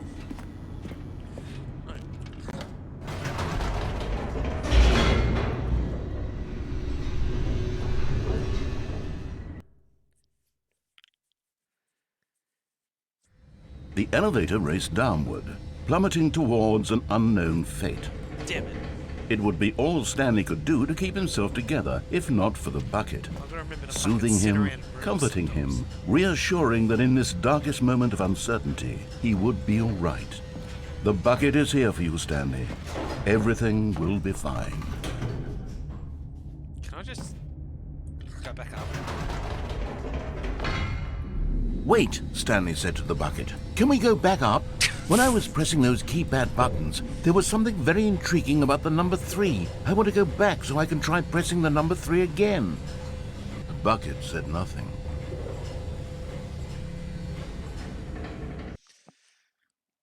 Of course it read my fucking mind.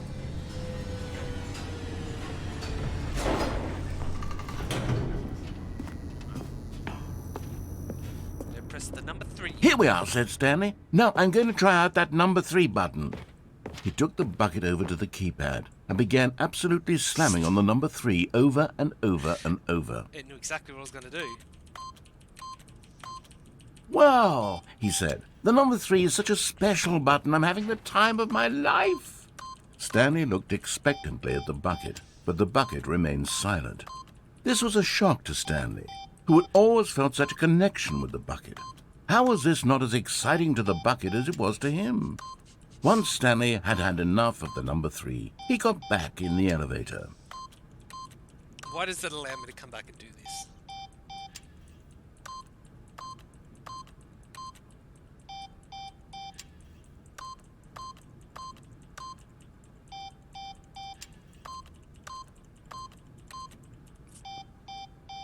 You know what, this is a funny number 2. Alright. Well, I guess there's nothing else. I don't know why it let me do that.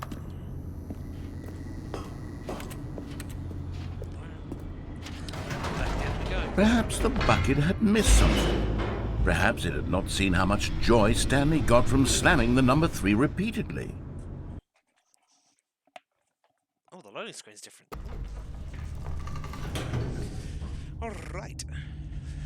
A hint of regret nagged in the back of Stanley's mind. Should he demonstrate the number 3 for the bucket again? Yes. Absolutely yes. No, said Stanley to the bucket. You can't go on yet. Not till you understand how much the number 3 means to me. You and I have been through so much together, and I just want you to see what I see. Feel the happiness I feel. He smiled at the bucket, and the bucket said nothing.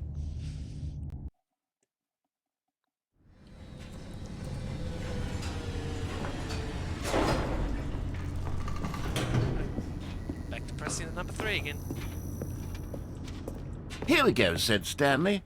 This time I'll really show you. He ran to the number 3 and began to wail on it like a musician on a beloved instrument, weaving a concerto of truth and passion. He wielded the number 3 like a fine artist would wield a paintbrush. He told stories through the number 3, stories of his dreams and hopes and fears, and the whole time he looked to his bucket for a reaction of some kind. Anything to let him know that the bucket appreciated what he was doing. The bucket conveyed absolutely nothing at all, only silence. Crushed by a wave of dejection, Stanley returned to the elevator.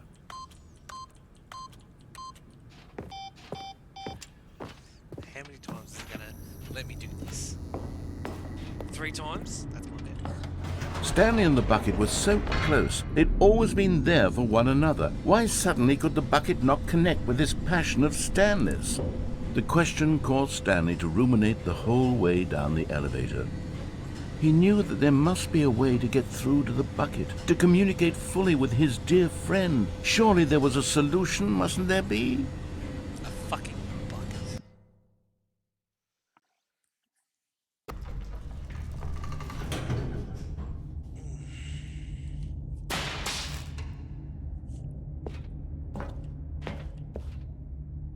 Oh, I'm so tempted to go back up. Well, let's go back up once more.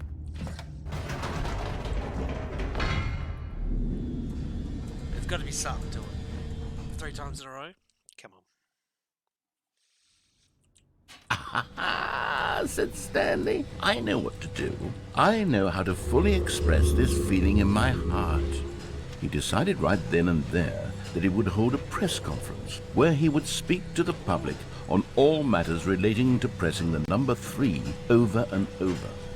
He would elaborate fully on what the number 3 meant to him and why he felt so alive when pressing it. Then the bucket would be able to see his joy through the eyes of others. It would get to see the world react to this discovery of Stanley's. And it would be through the public eye that the bucket would finally understand Stanley's work. Okay, it is. For months, he advertised and marketed his press conference, building excitement around it, developing and rehearsing it, until it couldn't be refined a single measure further. When the big day arrived, Stanley was as prepared as he'd ever been for anything in his life. The world's first sentence machine.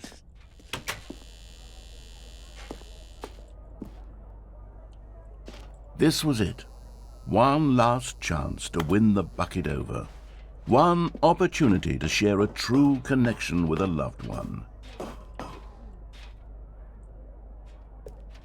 There was no one here. Nobody had come to the press conference to hear Stanley speak, to listen to him talk about what it really means to press the number 3 on a keypad over and over. He was unloved, That's my notes. 3. uninteresting, he was a failure. And in that moment, Stanley knew that the bucket would never again take him seriously. There would be no connection, no deeper understanding.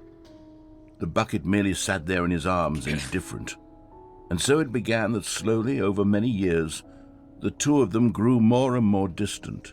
Not the They bucket. spoke less and less, neither wishing to state the obvious, that any sense of real respect between them had eroded since that day at the press conference. There would be no more games, no more long conversations about passion and pursuit, only a silence that consumed the space between friends. And Stanley, having for once in his life discovered the warmth and comfort of true companionship, was cast back into the unremarkable normalcy of loneliness.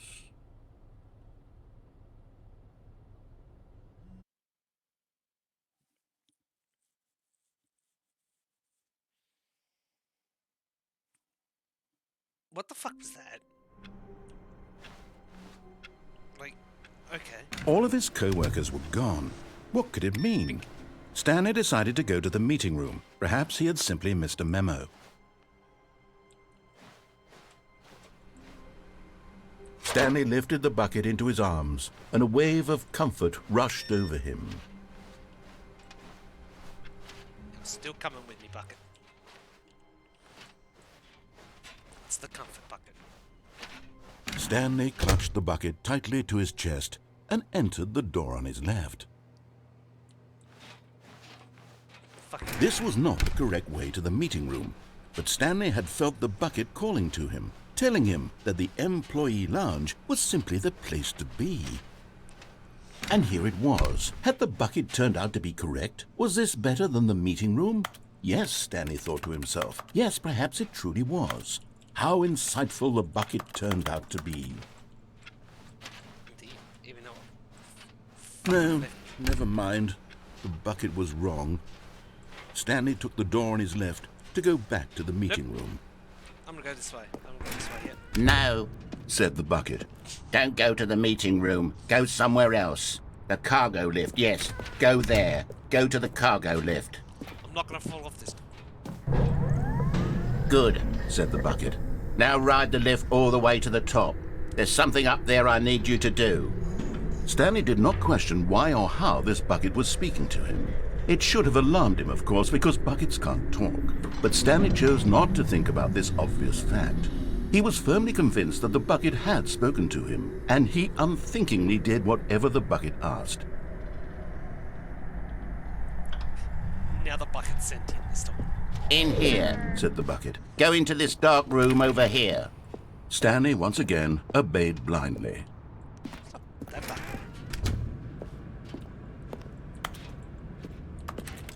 Oh, okay, that's pretty dumb. Now pick up the phone, said the bucket. Pick...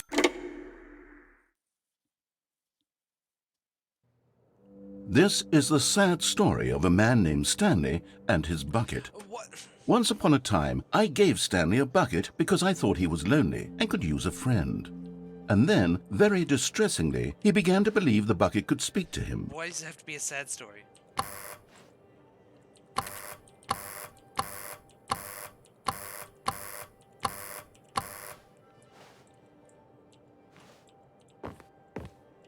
Damn, this is a nice park.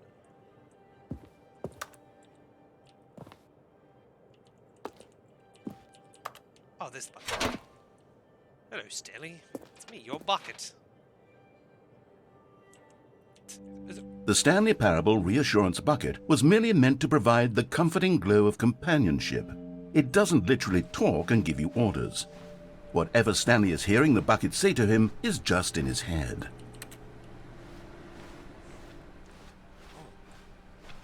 What? Take me back home with you. Okay. Let's go. Lately, I've been concerned about him. Wouldn't you be concerned as well? To see him delusional like this, obsessing over an inanimate metal object? I want to say something to him, but I don't know how I can convince him. I don't know if he'll listen to me. Let's go back to work. Oh, I'll try anyway. Stanley, can you hear me? Listen to me. It's just a bucket. It can't think. It can't talk.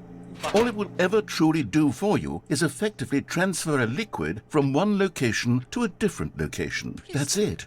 It doesn't do anything else. Don't listen to the loud man. Okay, let's go back. You see, he's not listening. He's still taking orders from the bucket. You know, once upon a time it was me he took orders from, me he trusted and listened to. Now all he cares about is this awful bucket, this stupid hunk of metal. What's a nice bucket? The model is fantastic. Not anyone in your life except for me. Oh, right. It's sad, but I suppose he doesn't need me anymore. From now on, he's just going to cling to this bucket, this cold, empty bucket, this sort of shiny bucket. Well, I'll give it this. The bucket does have a nice shine to it. Indeed it does. You believe I'm real, don't you, Stan? Yes, I suppose on closer inspection that it doesn't Oh, God, quite no. look like your average hardware store bucket. It's just a little more, what am I trying to say? Sturdier, more capable of transporting liquid. I've Like it corrupted would be the better at narrator. moving an amount of water from one room to another. Live the same day with me over and over. Oh my God, what am I saying? That's ominous. Better at carrying water from room to room. It's a bucket. It's literally just a bucket. Why do I feel some need to point out the ways in which it's so much more than just a regular bucket? It's my bucket. What? Oh, okay. Oh no. Ooh. I'm having feelings Oh, for the God. bucket. No. What's going on? Why do I want to be with the bucket? Hear what the bucket has to say. Do anything it asks. What's wrong with me? I don't understand. Perhaps, if I had the bucket, this would be less confusing. Yes, the bucket could tell me what to do in this troublesome situation. I've corrupted the narrator. I'm about to fuck this bucket. I am about to fuck this. Stanley, give me the bucket. Give it to me. Give me the bucket, Stanley. I need it. Give it to me now. Give it, or I'll... It's my bucket. Fuck you.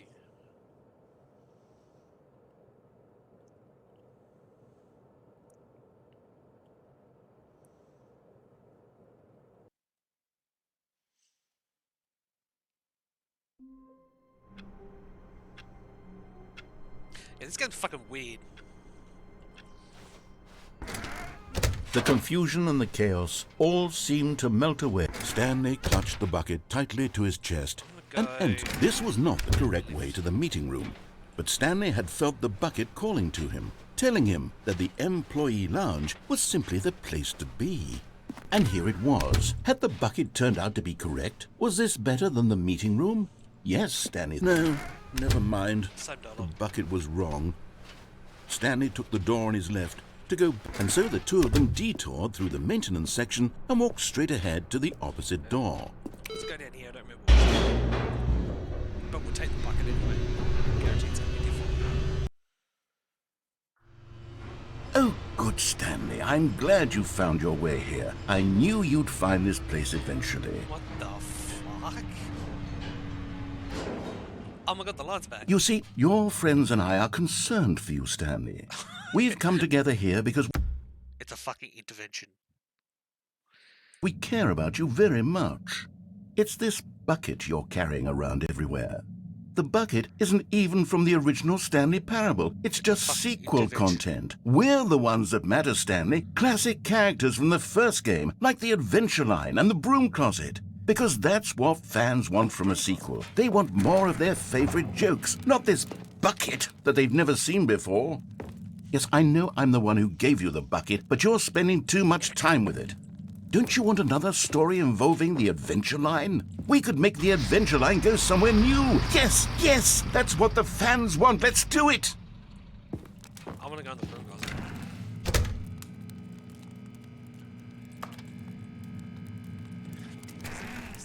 Fine, we'll follow the line. I'm taking the... Whee! Look at that wacky line. Who knows where it'll go off to next? Oh, and it played some silly music as well. God, not the music again. God damn it. Shit.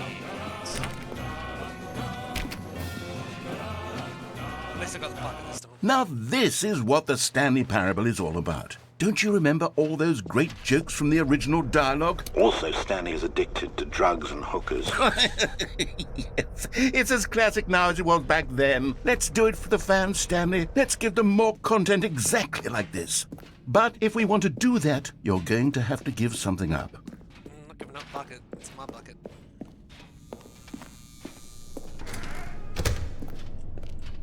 Don't you get it, Stanley? We need to get rid of the bucket. That's why I'm very proud to introduce a brand new character. This is the Bucket Destroyer. I think it'll make a wonderful new addition to the rich lore of the Stanley Parable. True, it also was not in the original game, but it's such a well-fleshed-out character with so much personality that to me it already feels as though it's been part of the cast all along. Don't you Well fleshed agree? in. Can you guess what the Bucket Destroyer does? Surely you don't need me to spell it out for you. Go ahead now, Stanley. Say goodbye to the bucket, and then pop it into the machine when you're ready.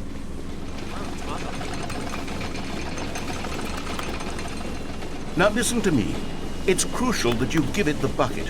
I don't know what the Bucket Destroyer will do if it can't destroy your bucket. Destroying buckets is all it knows. That is its singular personality trait.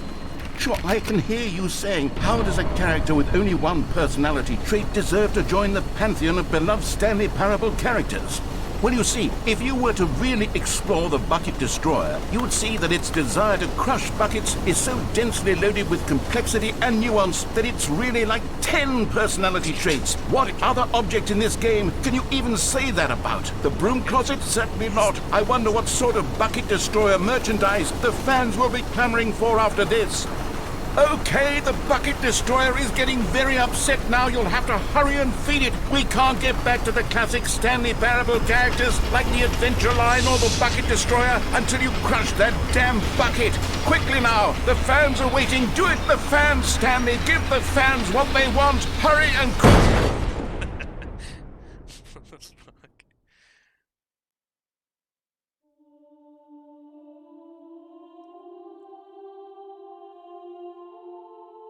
The Bucket Destroyer, my prized creation. You had so much potential. We were going to do such marvelous things with you, tell such spellbinding stories about you. All of it squandered now. Goodbye, new friend. For the moment in time that you were here, you were magnificent.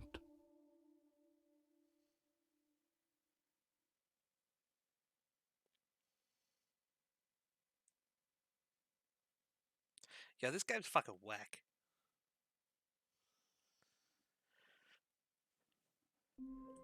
Alright, where's the bucket? Just a step through this door, Stanley thought to himself. That's all I need. If I can make it through this door, I can make it through them all. Warmth spread through Stanley's arms. With the bucket in his arms again, he was home. Alright, what Stanley clutched the bucket tightly to his chest and entered the door on his left. You know what? We'll go this way. This was not the correct way to the meeting room, but Stanley had felt the bucket calling to him, telling him that the employee lounge was simply the place to be. And here it was. Had the bucket turned out to be correct? No, never mind. The bucket was wrong. Stanley took the door on his left to go back, and so the two of them detoured through the maintenance section and walked straight ahead to the opposite door.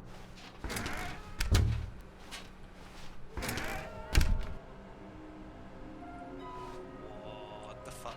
What's this? Just one bank layer. Fence. Collection of shiny flow. He's talking about fucking collectible. Retrieve crisp remains from warehouse floor. Okay. Construct new structurally sound bridge. Holy shit.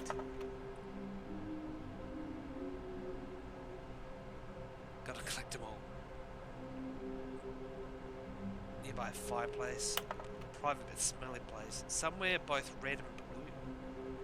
Something to the stairs to the bottom. It's underneath the stairs. Larger lots of boxes.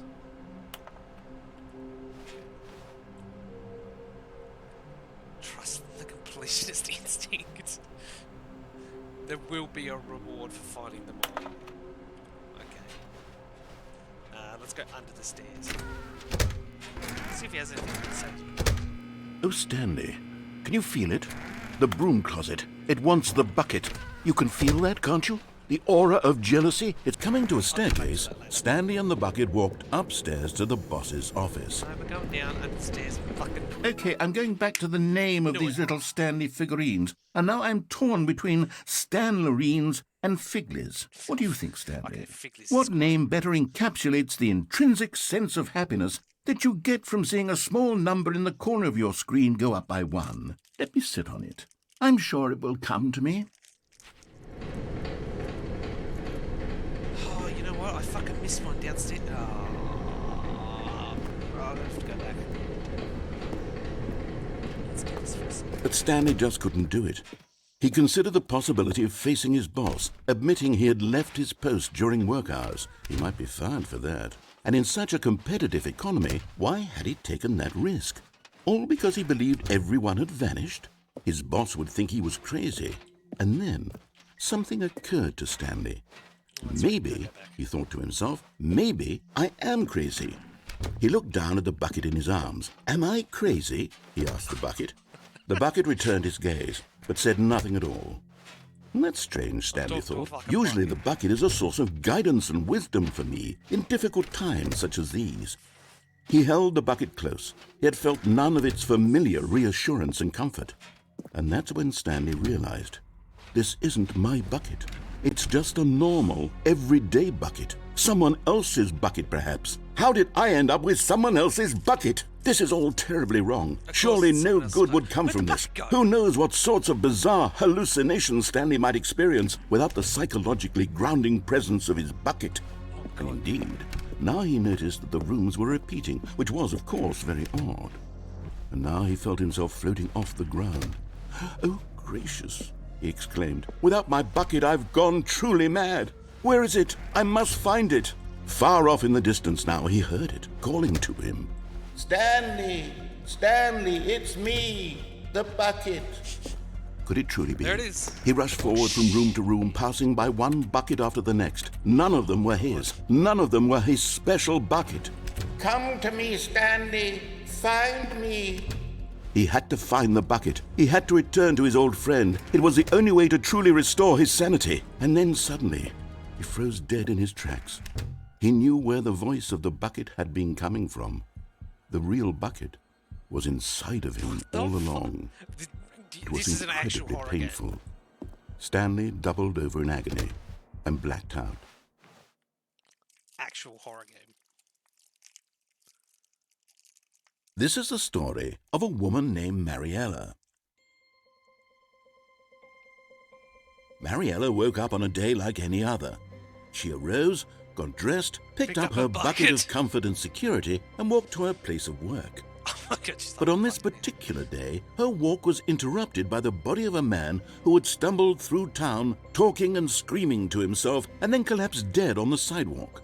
Right away, she knew what the problem was. This man had no bucket. Of course he'd gone mad, ranting and raving about a narrator describing all of his actions and how everything is predetermined and free will is an illusion and it's all just a video game. It could all have been prevented if only he'd taken his bucket with him. Perhaps he didn't even realize he'd forgotten his bucket at home in the first place. How cruel the world can be, Mariella thought, and she hugged her own bucket even tighter. But of course, she had no time for this. There were a myriad of confusing problems she would soon have to confront at work, for which her bucket would provide absolute guidance and total clarity on everything. Heck yes, she thought to herself, my life kicks ass. And she backflipped all the way to work. Okay. This game is fucking weird.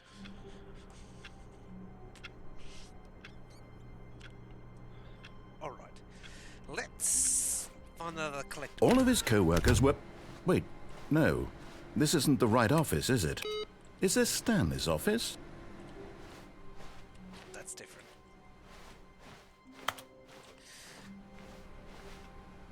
Should I take the bucket again? I'm going downstairs, going through the maintenance room down in the elevator. And I haven't been...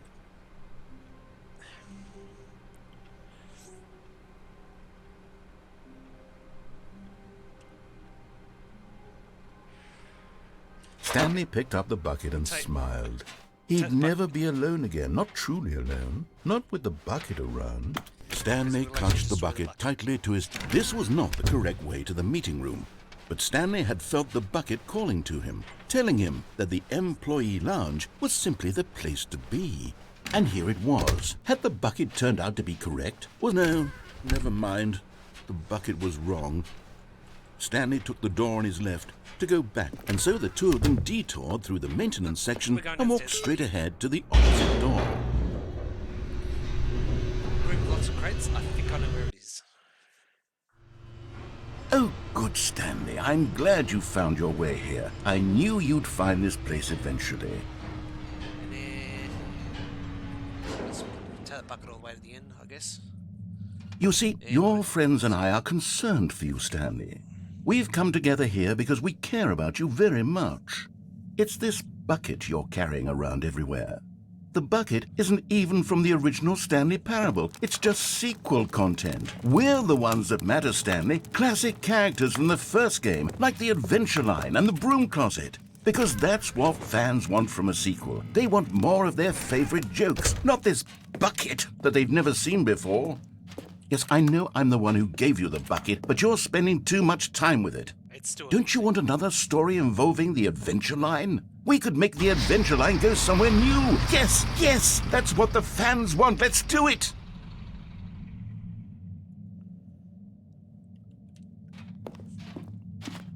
Whee! Look at that wacky line. Who knows where it'll go off to next? Oh, and it played some silly music as well. My memory's terrible. Now this is what the Stanley Parable is all about. Don't you remember all those great jokes from the original dialogue? Also, Stanley is addicted to drugs and hookers. Yes, it's as classic now as it was back then. Let's do it for the fans, Stanley. Let's give them more content exactly like this. But if we want to do that, you're going to have to give something up. Don't you get it, Stanley? We need to get rid of the bucket. That's why I'm very proud to introduce a brand new character. I will destroy the bucket. This is the Bucket Destroyer. I think it'll make a wonderful new addition to the rich lore of the Stanley Parable. True, it also was not in the original game, but it's such a well-fleshed-out character with so much personality that to me it already feels as though it's been part of the cast all along. Don't you agree? Can you guess what the Bucket Destroyer does? Surely you don't need me to spell it out for you. Go ahead now, Stanley. Say goodbye to the bucket, and then pop it into the machine when you're ready.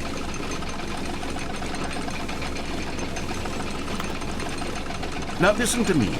It's crucial that you give it the bucket. I don't know what the bucket destroyer will do if it can't destroy your bucket. Destroying buckets is all it knows. That is its singular personality trait. Sure, I can hear you saying, how does a character with only one personality trait deserve to join the pantheon of beloved Stanley Parable characters?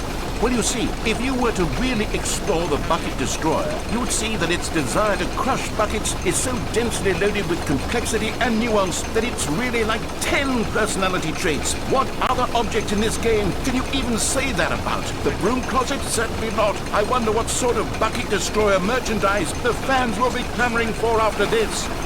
Okay, the bucket destroyer is getting very upset now. You'll have to hurry and feed it. We can't get back to the classic Stanley Parable characters like the Adventure Line or the bucket destroyer until you crush that damn bucket.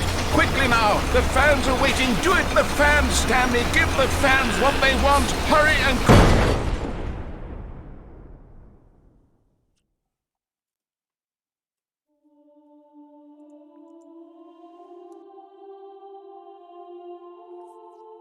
The bucket destroyer, my prized creation. You had so much potential. We were going to do such marvelous things with you, tell such spellbinding stories about you. All of it squandered now. Time to clean my glasses. Goodbye, new friend. For the moment in time that you were here, you were magnificent. Magnificent.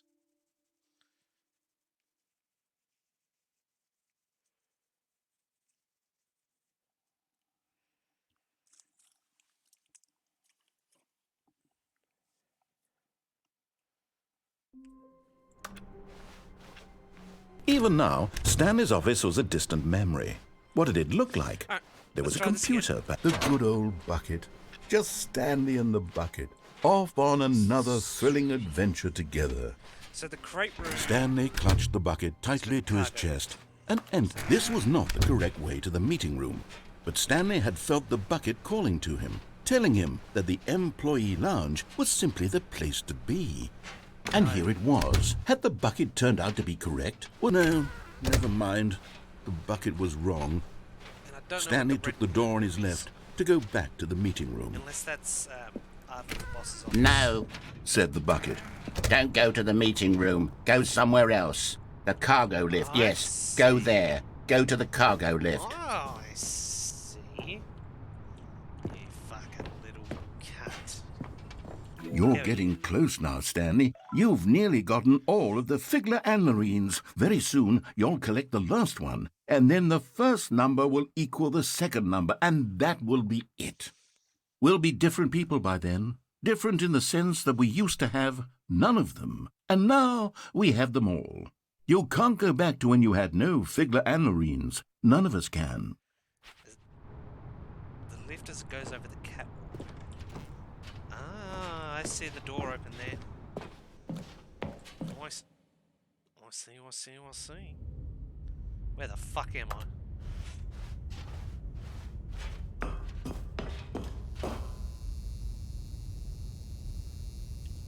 What the fuck?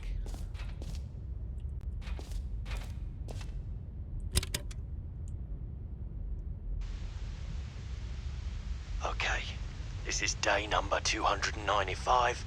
Tape number... I don't even know. I've lost track. Nothing feels real anymore. The longer I study this bucket, the less sense anything makes. The sheer euphoria I feel every time I pick it up. The bucket's an SCP. No matter how many times I've done it, it's always the same feeling. And the emptiness in my chest when I set it down. It doesn't make sense. There's no explanation for it. I still haven't figured out why I see the world so differently when this bucket is in my arms. Why everything feels so... What do I do with this treasure? I can monetize it. Yes. It's unthinkable the amounts of money people will pay for even just an hour with the bucket. This is my golden ticket. But I have to be careful, because as soon as this gets out, there's going to be a target on my back. Even now, I don't know who might be trying to get... What's that? Who's there?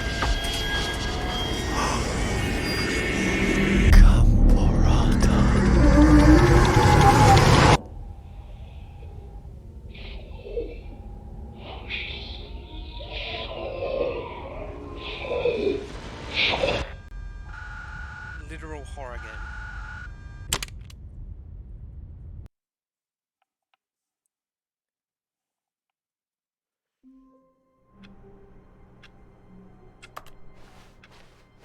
I can't wait to tell this story to my co-workers, Stanley thought. How amusing they'll find it. Oh, won't we all? Where are we going today? The bucket asked. Stanley just smiled. Anywhere they went together would be... Stanley clutched the bucket tightly to his chest. This was not the correct way to the meeting room, but Stanley had felt the bucket calling to him, telling him that the employee lounge was simply the place to be. And here it was. Had the bucket turned out to be correct? No, never mind. The bucket was wrong. Stanley took the door on his left to go back to the meeting room. No, Said the bucket. don't go to the meeting room. Go somewhere else. The cargo lift, yes. Good. Said the bucket. Now ride the lift all the way to the top. There's something up there I need you to do. Stanley did not question why or how this bucket was speaking to him. It should have alarmed him, of course, because buckets can't talk. But Stanley chose not to think about this obvious fact. He was firmly convinced that the bucket had spoken to him, and he unthinkingly did whatever the bucket asked. Fuck you, bucket.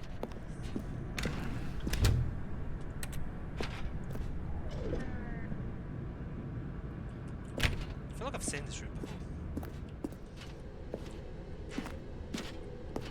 Maybe we just go mad. No, stop.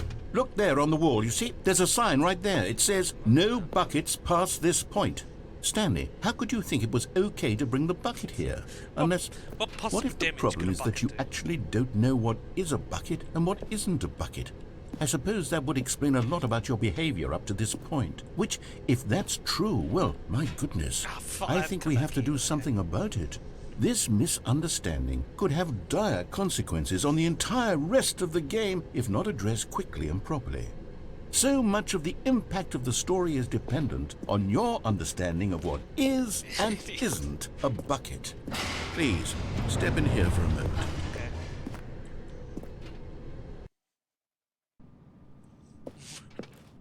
Is Now this a then, bucket? I'm going to run you through some test scenarios, and you'll tell me whether or not the thing I'm showing you is a bucket. Simple enough, right? This should tell us everything we'll ever need to know about what is or is not a bucket. Okay, let's begin. All right. Item 1. Is this a bucket? Yeah, that's a bucket. Incorrect. It is a hologram of a bucket, not an actual bucket. What? You fucking cockhead. Item 2. Is this a bucket? Yes. Incorrect. It is a 3D 3D printed printed recreation of a bucket, not an actual bucket. It's still a bucket.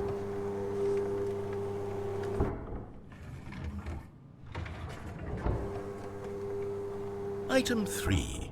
Is this a bucket? Yes. Correct. Is that This is a bucket. Fuck yeah.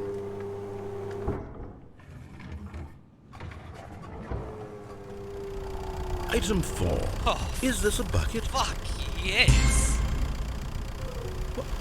Are you hallucinating? This is a tractor. It's an enormous machine that tills the earth. I thought this was a gimmick. How on earth did you manage to screw it up?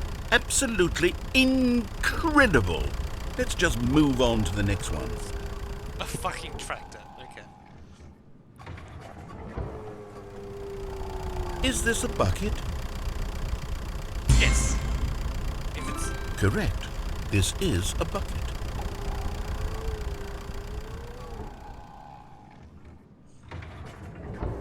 I don't know how to feel. Item 6. Is this a bucket? Trick question. Both. Gotcha.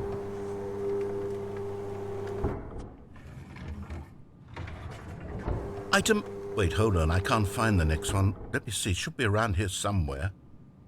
Is it the bucket I'm holding? Yes, it is a bucket. Okay, you and I both know there isn't anything here. And I don't appreciate the implication that nothing is a bucket when we both clearly know that a bucket is something, and therefore nothing could possibly be something. Unless, in your twisted mind, have you somehow convinced yourself that a bucket is nothing? Answer me straight, Stanley. Do you believe that nothing is a bucket? Technically speaking, this room could be a bucket. You know what? I'm too confused to even sort it out. I've lost all sense of perspective. What is a bucket? What isn't a bucket? Mere moments ago I could answer these questions with confidence. And yet now I'm somewhat adrift. Do any of us know what a bucket is? Am I a bucket? Stanley, Yes, I you are can't a keep bucket. doing this. No, I'm losing myself, and myself was all I ever had to begin with. you're a bucket. I'm afraid the bucket is threatening to tear our relationship apart. I can't have that. I'm You're a sorry. fucking bucket. But I'm going to erase all buckets No. from the game entirely. No, don't say the Okay, bucket. here we go.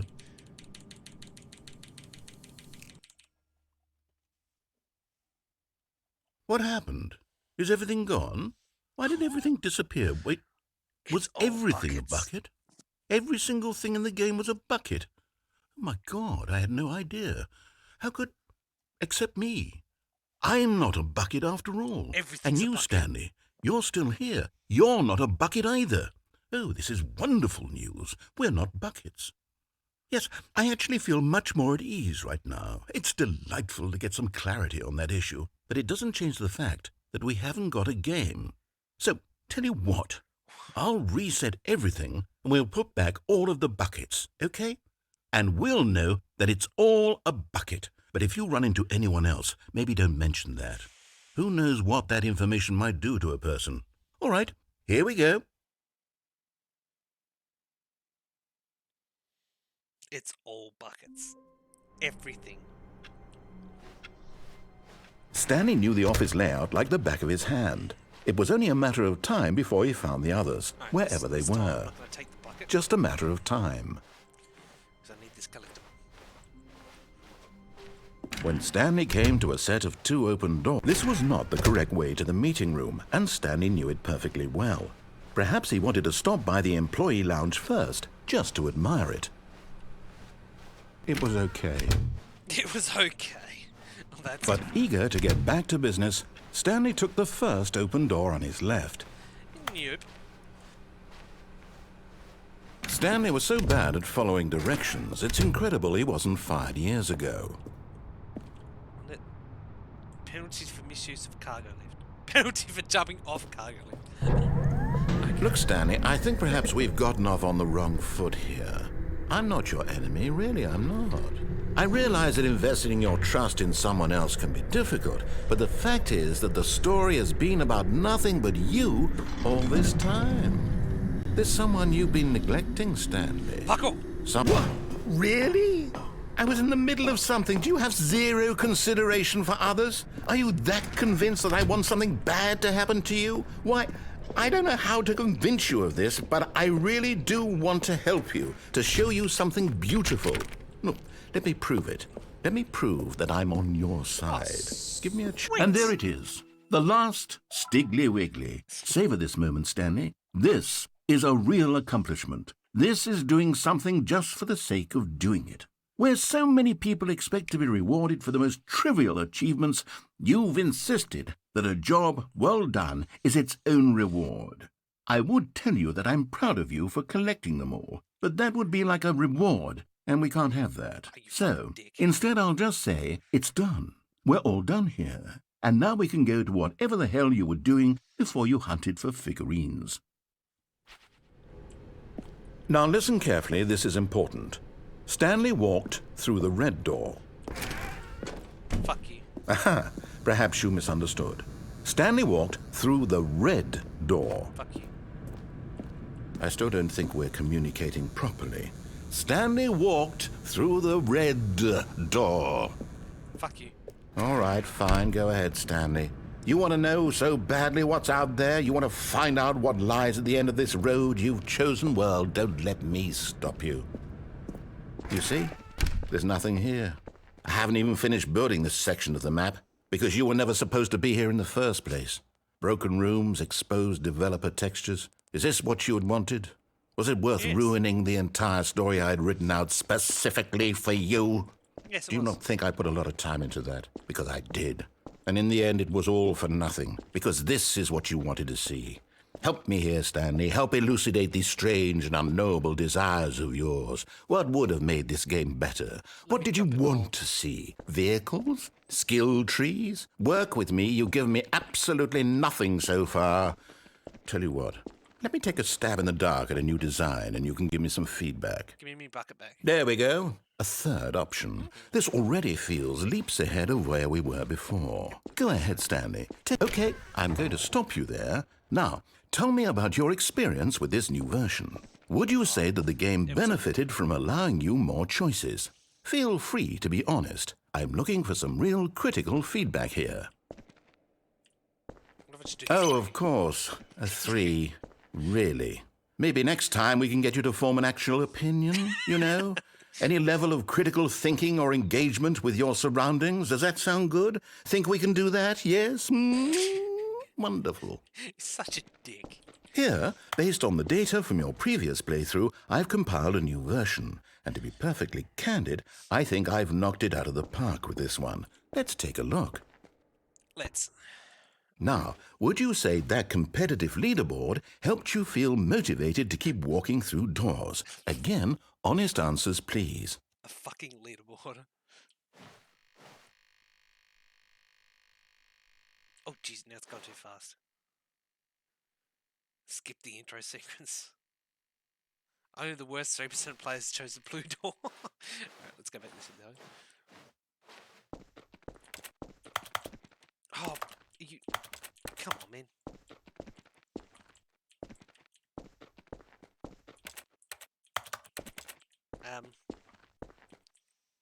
Did I break it? Was I not meant to come this way?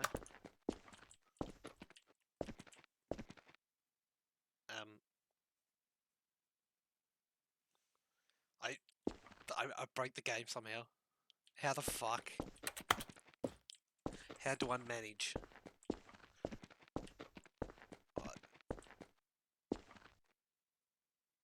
I'm both impressed and disappointed in myself.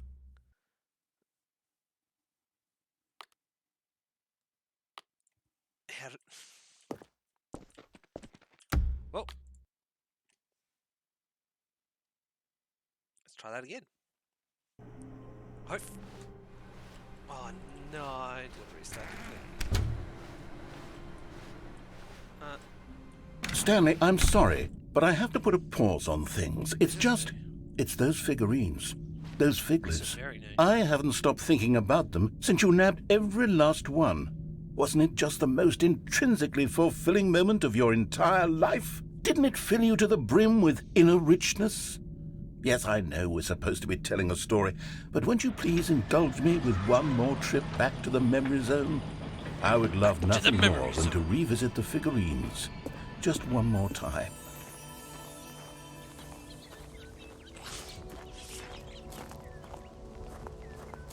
Moving swiftly onwards.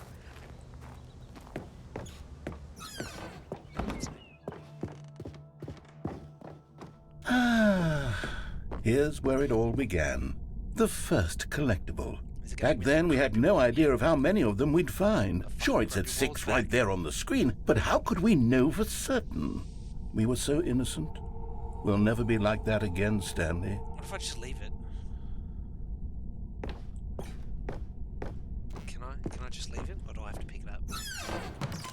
And here was a second Stanlerine. You found this one all on your own, just by poking around in the boss's bathroom. You did that, Stanley. I'll be honest. Back then, I had no faith in you to find any of them, let alone 6. But you continue to surprise me in all sorts of mundane, unremarkable ways.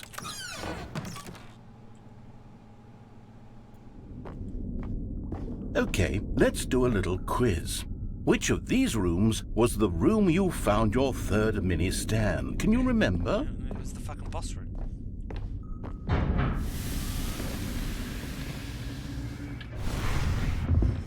Hey, that's exactly right. It was here, behind the boss's office. It was the third one. You picked it up, and then after that, you had 3 of them. I'm glad these moments are so crystal clear in your memory, but I shouldn't be surprised. After all, science tells us that it's impossible to forget your third time doing anything. Yeah, whatever. Let's see, what came next? Oh yes, we found a Figley in this pink room. No, we Oh, did well, not. I can't actually say I remember being in this room, but it's here in the memory zone, so it must have happened. Take it anyway. Fuck it.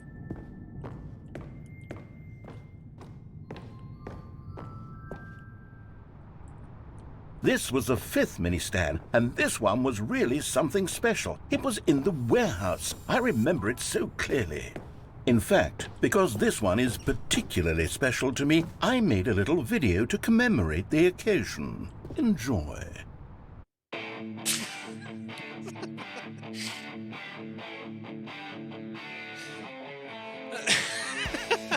Okay.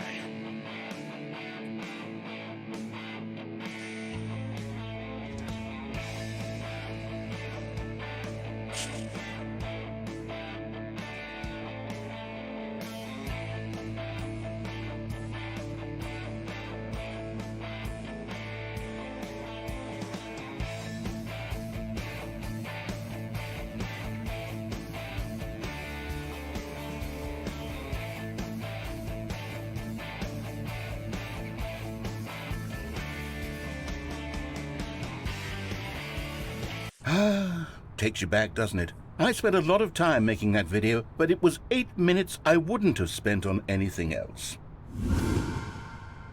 I don't know how many times I've had my fucking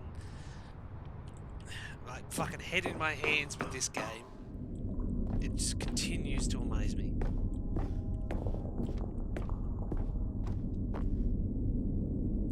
And then, Stanley, then we came to the last collectible, the final figurine, right here by the red and blue doors. This memory is the most distinct and clear in my mind, perhaps because it was the one that happened more recently than all the others. Who can truly say how the mind works? All I know is that this is the moment where you picked up a Figley and I thought to myself, yes, that's all of them. They're all collected. It was a moment unlike any other. Except for the other moments picking up figurines, which it was exactly like. I'm not going to pick it up. Fuck you. Actually, no, I'm going to pick it up. So I've got 11, not 12. Because I know that's And then there was no more. Because we've caught up to the present moment. Nothing left to do but move onward into the future. Goodbye, memory zone. What? That was sudden. No, I'm not done. I'm not ready to move on. Stop the loading screen. Isn't there some way we can stay here, keep enjoying these figurines? Let's just go backwards. We'll do the memory zone again from the opposite direction. See how that feels. Alright, we'll go backwards.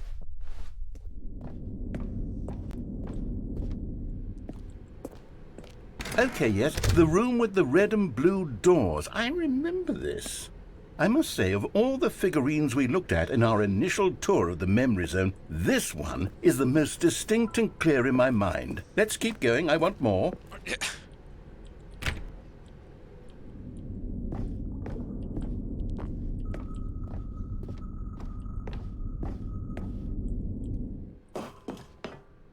And here's where I made that video. Don't you remember the video we watched? Is he going to play it again? Fuck, I fucking knew it. Oh, Yes, I love that video. God. Oh, I almost fell dead.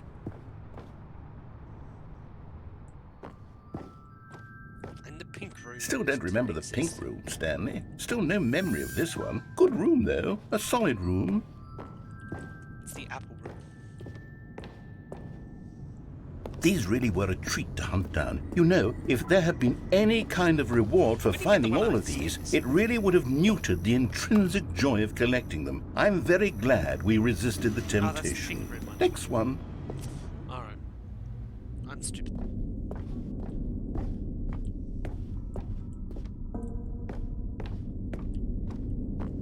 Can I go this way?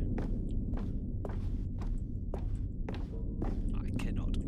Alright.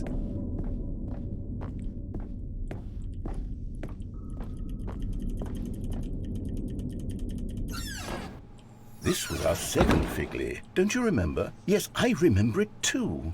The past is truly a wonderful thing. Why does anyone ever choose to leave it? Keep going.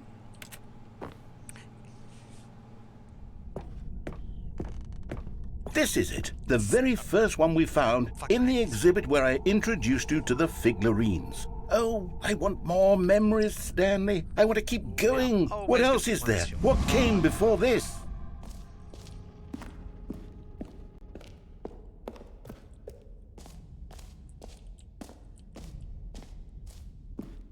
The jump circle. Oh. Look, it's the terrible new content that we were originally sold on. I remember hating it back then, but time does put a rosy filter on everything. In fact, I dare say I'm actually quite fond of it now. Yes, now give me more Look jumps. how much fun the past is. I want more. More memories. Give me more jumps. You fucking slag.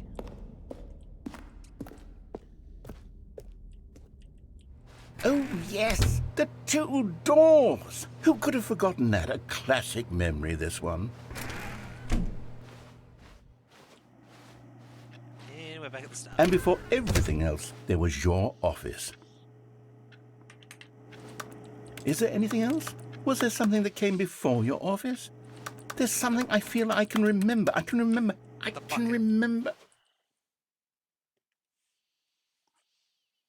Yes, I'm remembering something now. I remember before this whole story got started. Back then I was different. I used to make big decisions. I was passionate. I was skeptical. I weighed each decision with profound thoughtfulness. And then somewhere along the way, I stopped making decisions. I became lazy, and I came up with a character named Stanley to do my thinking for me. He would make the decisions. He would decide which way to go. I would cheer him on as he collected figurines for no reason. Why did I invent Stanley? Was I lonely? Yes, perhaps that's it. Perhaps I needed to imagine I had companionship. And Stanley really did make for a wonderful companion, even if he was a fiction. But I suppose it's grown old. I want to think for myself again. I want to go back to how it used to be. Yes, I can be on my own again. I can do it. I'll be stronger this time. I'll take care of myself. I don't need Stanley anymore. Oh, but he truly was so much fun to play with. You know what? Since we're in the memory zone, how about one more good memory? Let's go back just once and give Stanley one more run of the office, and then I'll retire him for good. I did enjoy telling his story so very much. Okay, here we go. This is the story of a man named Stanley.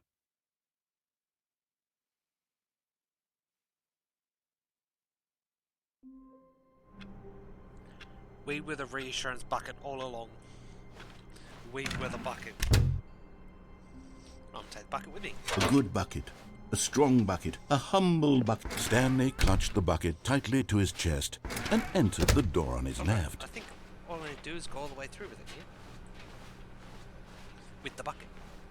Still no one was here. Stanley needed the bucket's warmth and comfort now more than ever.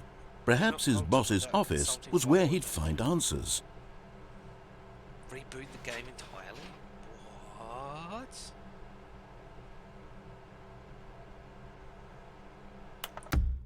Alright, I will be right back.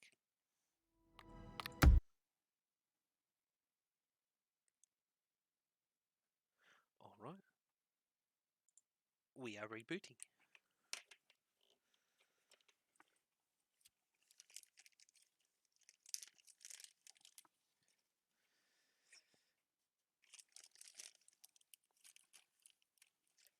Let's see. What's it? Please enter the current time. Nope, that is the right time. It is 12:03. Hang on, hang on.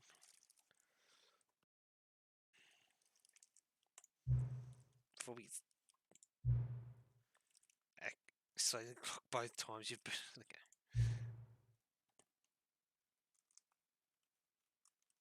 So leave the clock set at 12 and call it a day.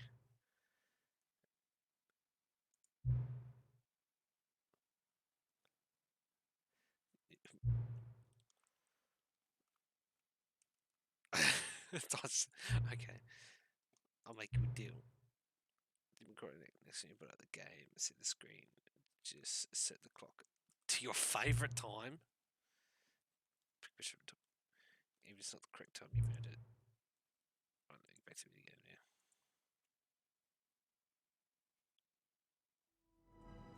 I'm actually going to restart again. I want to see what it says.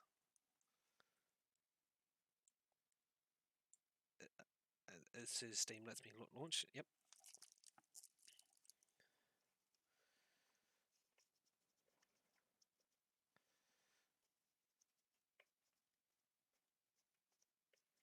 Set it to your favourite time.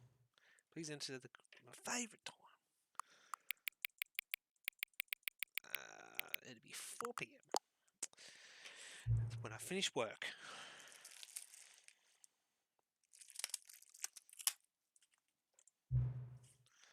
Or could you simply not resist giving me the correct time again? It is currently 12 midnight, so I'm just going to see how accurate 4 p.m. is. It's just another slide to find out. How accurate is 4 p.m.? It's very inaccurate. It is not the correct time at all.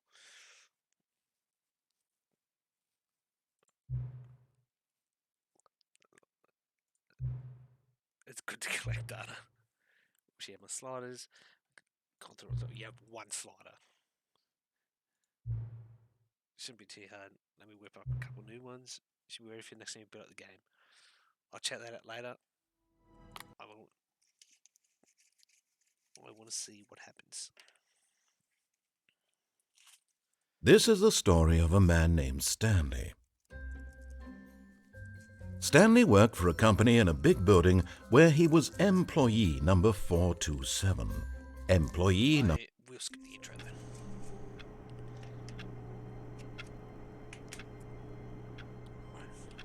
Alright, what's new? All of his co-workers were gone. What could it mean? Stanley decided to go to the meeting room. Perhaps he had simply missed a memo.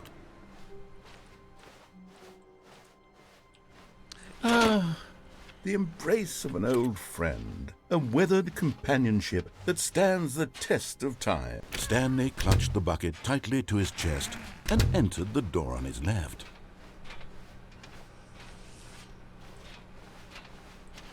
Still no one was here. Stanley needed the bucket's warmth and comfort now more than ever. Perhaps his boss's office was where he'd find answers. That's all normal. Maybe I should have kept going, but come back to the broom closet.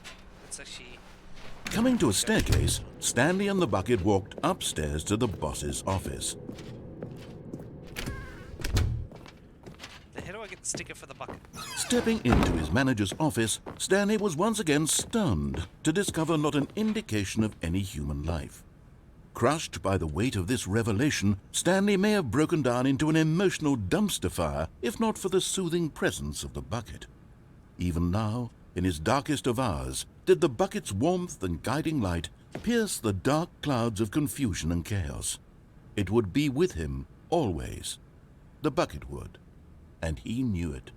The two of them were inseparable.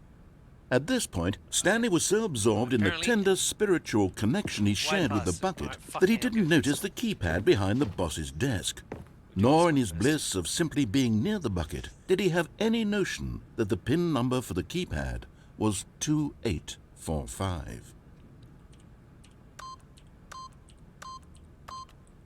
But Stanley guessed the correct code by sheer luck. Was it that the bucket knew all along? Yes, the bucket. Was the bucket guiding him? Yes, this is certainly the most logical explanation.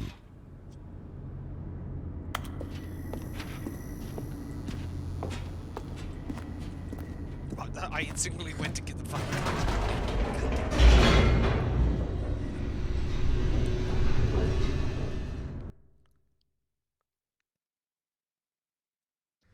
The elevator raced downward, plummeting towards an unknown fate. It would be all Stanley could do to keep himself together, if not for the bucket. Soothing him, comforting him, reassuring that in this darkest moment of uncertainty, he would be all right. The bucket is here for you, Stanley. Everything will be fine. Stanley and the bucket walked straight ahead through the large door that read, Mind Control Facility. Let's do escape. Fuck it. Although this passageway had the word escape written on it, the truth was that at the end of this hall, Stanley and the bucket would both meet a violent death. Oh, fuck yeah, that is escape. What are you talking about? The door behind them was not shut. Stanley and the bucket still had every opportunity to turn around and get back on track.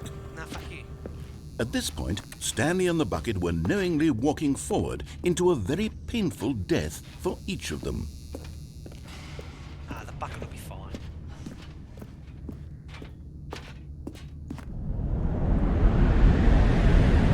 It's the infinite hole again.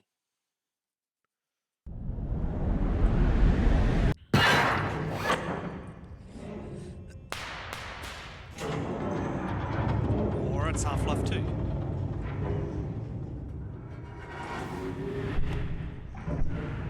As the machine whirred into motion and Stanley and the bucket inched closer to their demise, Stanley reflected on how meaningless the bucket's warmth and comfort had turned out to be. To be sure, it puts the mind and the soul at ease to embrace the bucket, but what use is a sense of ease when you're about to be crushed to death? This is what Stanley thought to himself, and he sort of kicked himself for wasting so much time carrying a bucket everywhere. Farewell, Stanley. Can I use the bucket to stop there? Farewell, Stanley, cried the narrator, as Stanley and the bucket were led helplessly into the enormous metal jaws. Excuse me? In a single visceral instant, the bucket's life came to an end, as it was crushed violently to death.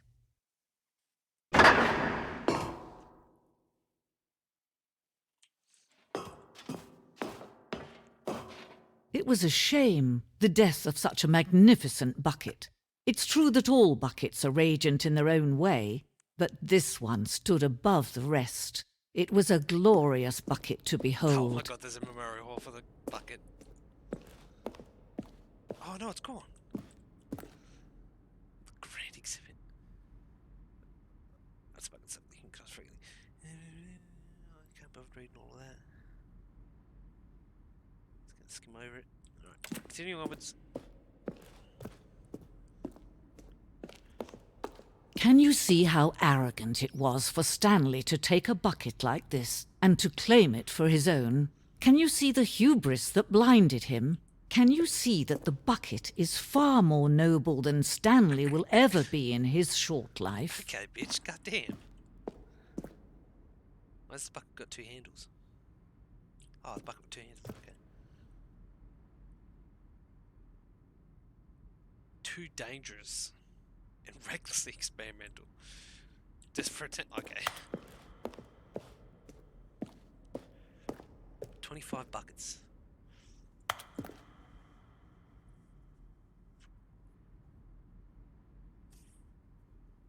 Catatonic shock for several weeks as a result. Jesus, that's more than 25, my friend. The Inferno bucket. You hear that? Does the nation's war? One of the control of billions. Can I take it? Damn it! I tried to take it. For fuck's sake. No man can own a bucket, and certainly not a bucket as dazzling to behold as this one. It is man who should kneel before the bucket.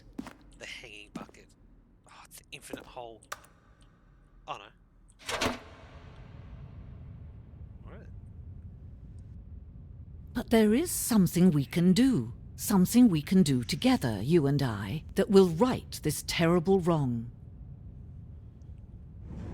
Let Stanley die. Let him be crushed by the machine. Don't reset the game. Don't give him another opportunity to run off with another beautiful bucket.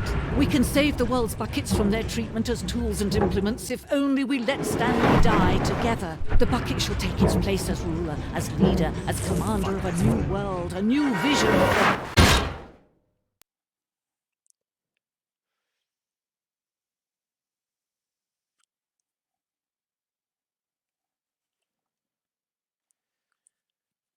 Well, that was definitely an ending. That happened. That exists. All of his co-workers were gone. What could it mean? Stanley decided to go to the meeting room. Yoink. The bucket made Stanley want to be a better man and a better co-worker. In time, perhaps, he would become both of those. Stanley clutched the bucket tightly to his chest and entered the door on his left. Let's go get the sticker then. Still no one was here. Stanley needed the bucket's warmth and comfort now more than ever. Perhaps his boss's office... Oh, Stanley, can you feel it? The broom closet. It wants the bucket. You can feel that, can't you? The aura of jealousy. It's as clear as day. This broom closet believes it deserves the bucket. I can really feel it now. It's a bucket. It belongs in a broom closet. That's what the broom closet is trying to say here. It's supposed to go with the other cleaning supplies. Good for you, Stanley. Don't give in. Don't hand over the bucket. I know how hard it must be, given the pressure that the broom closet is putting on your shoulders right now, but you have to be strong. This is your bucket. This is your companion and lifelong friend. You can't hand it over. Oh, no. We're getting into name-calling now, it seems. Is this how low the broom closet has sunk, that it has to resort to this stream of petty insults simply in order to get you to hand over the bucket? Stanley, I never liked this broom closet for a variety of reasons, but even this is worse than I had imagined. And wait, now the broom closet has the gall to imply that you and the bucket are not truly deep and lasting friends? That your relationship is purely superficial and convenient? That your life is so banal and meaningless that you'd feel the same sort of kinship towards any inanimate object which happened to lay in your path in an even partially enticing manner? Well, I never. Go on, Stanley. Lay into it. Really tell the broom closet off for its demeaning comments. Expand on the wide variety of experiences you and the bucket have shared together. Go through each of them point by point. Share your journal entries detailing the rich emotional landscape of your feelings for the bucket as they have changed and evolved over the years. Let him have it. Well, I would go on the fucking adventures, but every fucking adventure I have with this bucket turns out to be depressing. So no. Okay, I've got you something which I think will help settle this debate once and for all. Here we go. There. Now it's settled. No more debate, no more discussion. Take a hike, broom closet, with all your meandering philosophical diatribes about the nature of cleaning supplies and their relationship to broom closets in the natural order of things.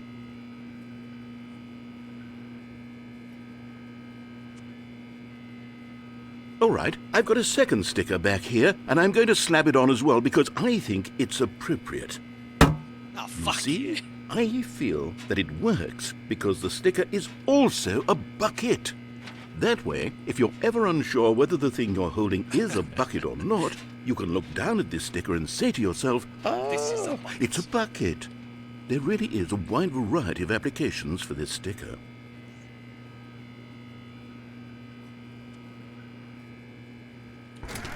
This game's fucking whack, man. You know what? I could take the name-calling and the dismissal of your kinship with the bucket, but now the broom closet is just giving us a silent treatment. Coming to a staircase, Stanley and the bucket walked upstairs to the boss's office.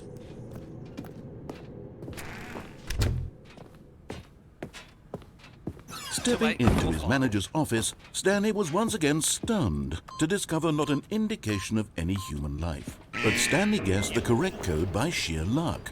Was it that the bucket knew all along? Was the bucket guiding him? Yes, this is certainly the most logical explanation.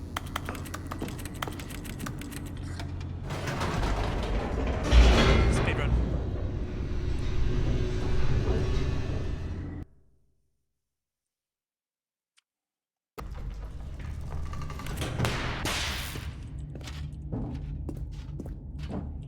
Stanley and the bucket walked straight ahead through the large door that read, Mind Control Facility. Yes, let's do it.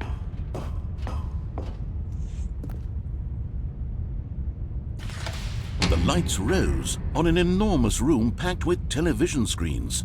What horrible secret did this place hold? Stanley and the bucket both wondered to themselves.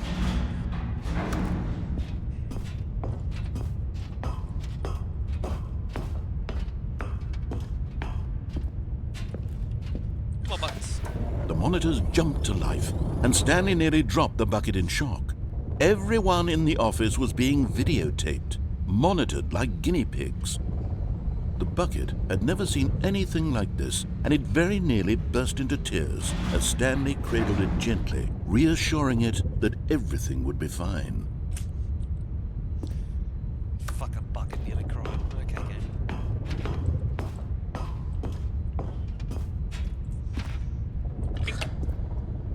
Was the bucket under the mind control facility's influence as well? Had the bucket been told to do things it didn't wish to do? What kinds of things does a bucket want to do or not want to do in the first place? These questions raced furiously in Stanley's feeble mind.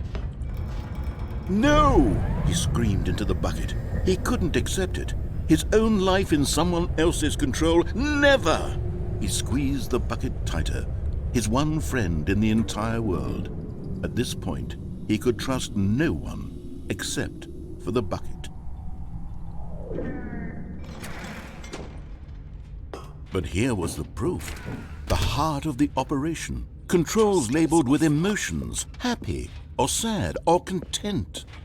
Walking, eating, working, all of it monitored and commanded from this very place. And as the cold reality of his past began to sink in, Stanley decided that this machinery would never again exert its terrible power over another human life. For he and the bucket would dismantle the controls for good. Two best friends, Stanley and the bucket, up against the world. There's another button over here. They high-fived in a really cool way, and the bucket made a sassy comment about taking down the system. Do we have to do 1 to 5? Be funny. That's 1.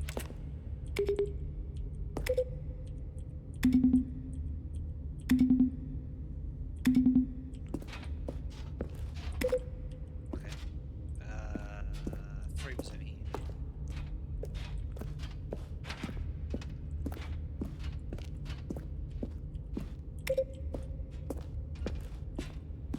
Where's number 4?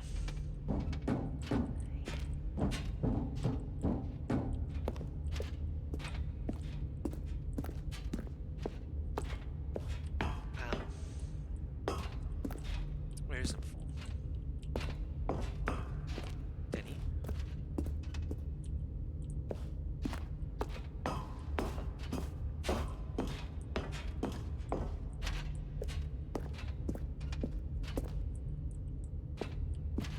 Maybe I need to go in here first. I do not remember. Let's just... let's go in here first.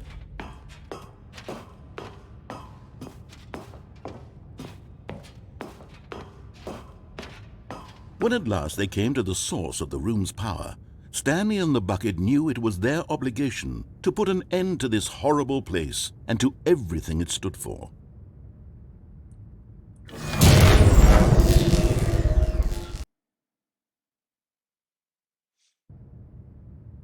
Stanley and the bucket waited in blackness. Was it over? Yes, they had done it. Stanley and the bucket had defeated their greatest and darkest enemy, freed themselves from the tyrannical grip of the evil mind control machine. Freedom was now mere moments away. Excitedly, the two of them began to discuss the kind of life they wanted to live once they stepped through this massive door.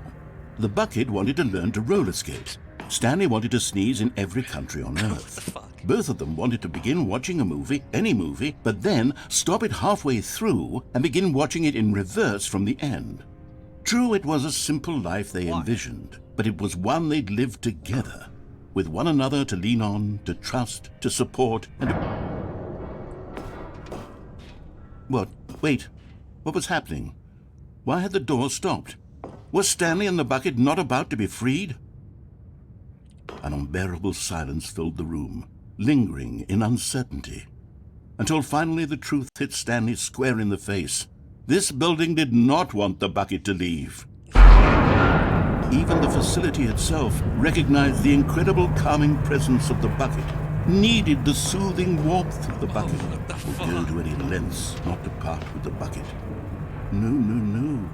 Stanley can't leave this place. Not while he has such a precious bucket in his arms. Not while this building has anything to say about it. Stanley realized he would never again leave this very room. But at least he has the bucket. To be trapped eternally in darkness isn't really so bad, Stanley thought to himself. As long as I have my bucket with me, right? I'll be okay, won't I? Stanley gulped. Very soon now, he was about to find out.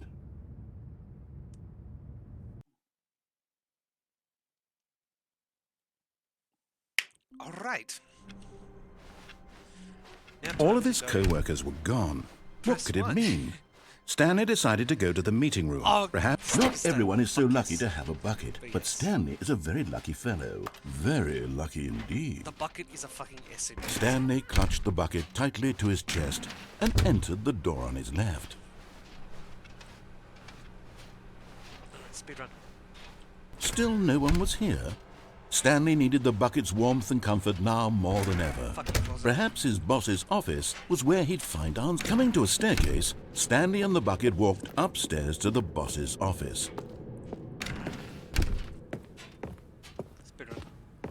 Stepping into his manager's office, Stanley was once again stunned to discover not an indication of any human life. But Stanley guessed the correct code by sheer luck. Was it that the bucket knew all along? Was the bucket guiding him?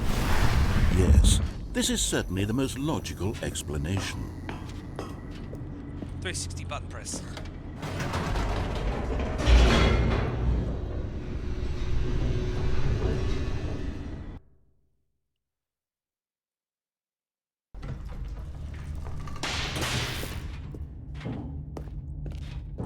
Stanley and the bucket walked straight ahead through the large door that read, Mind Control Facility. Alright, here we go, once more. The lights rose on an enormous room packed with television screens. What horrible secret did this place hold? Stanley and the bucket both wondered to themselves. I wish I could still jump. Just jump past time. The monitors jumped to life, and Stanley nearly dropped the bucket in shock. Everyone in the office was being videotaped, monitored like guinea pigs.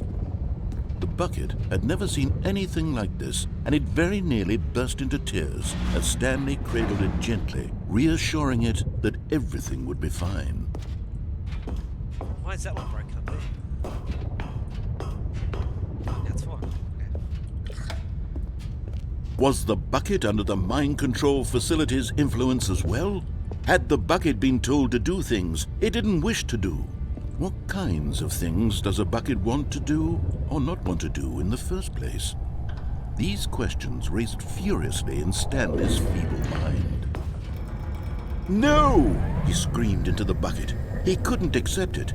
His own life in someone else's control, never! I hate how He those squeezed the little bucket arrows- tighter. His one friend in the entire world. At this point, he could trust no one except for the bucket. But here was the proof. The heart of the operation. Controls labeled with emotions, happy or sad or content. Walking, eating, working, all of it monitored and commanded from this very place.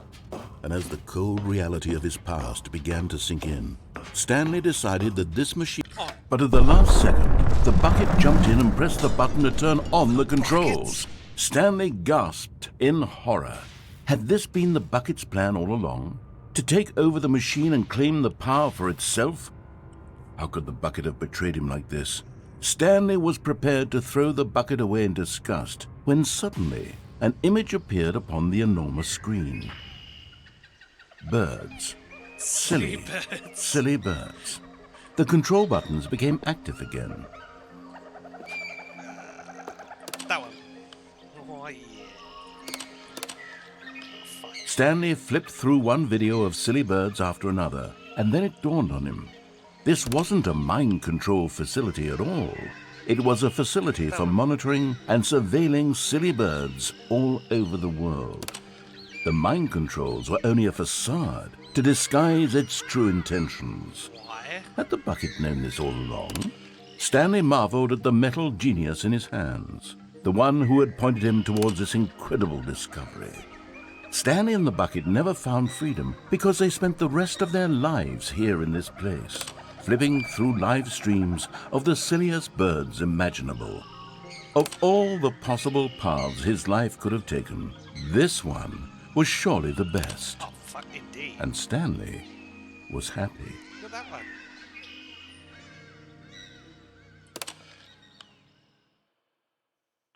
By far the best ending.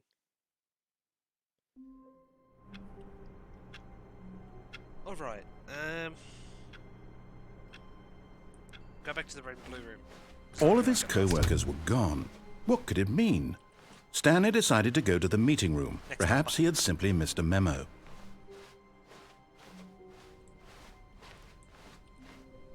When Stanley came to a set of 2 open doors, this was not the correct way to the meeting room, and Stanley knew it perfectly well.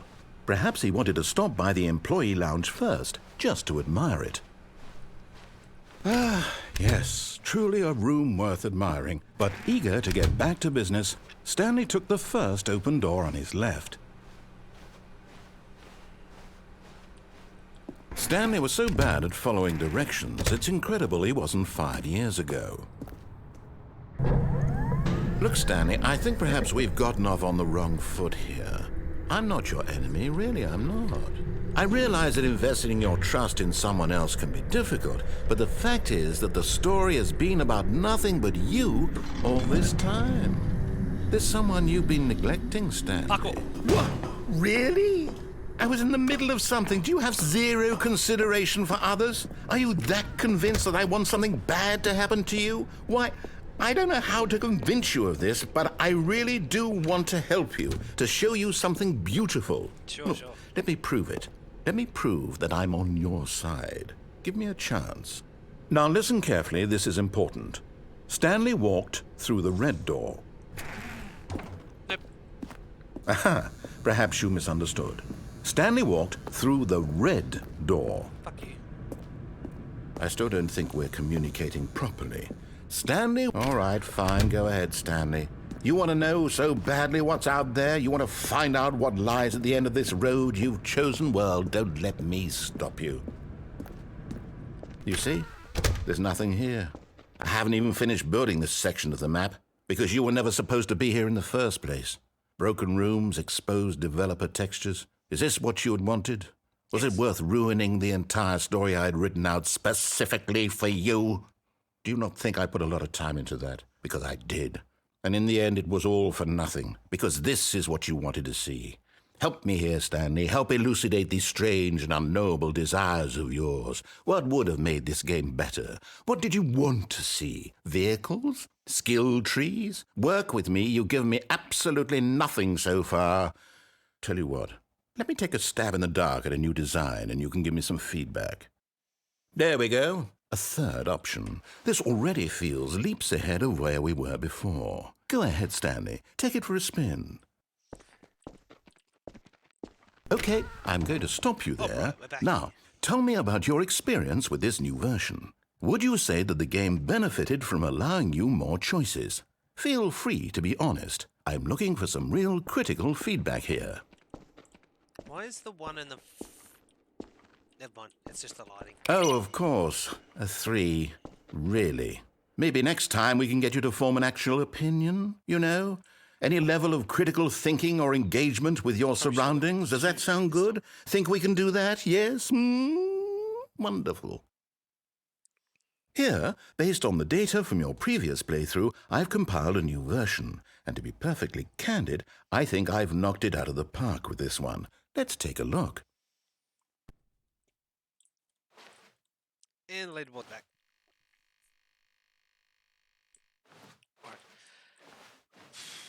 Let's hope I don't break it this time.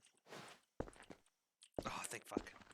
Now, would you say that competitive leaderboard helped you feel motivated to keep walking through doors? Again, honest answers, please. Hey, I nearly forgot. I've got a prototype of a new game I've been working on, and now would be a lovely opportunity to give it some playtesting. You wouldn't mind taking a look at it, would you? Perfect. Let me boot it up. In this game, the baby crawls left towards danger. You click the button to move him back to the right, and if he reaches the fire, you fail. It's a very meaningful game, all about the desperation and tedium of endlessly confronting the demands of family life. I think the art world will really take notice.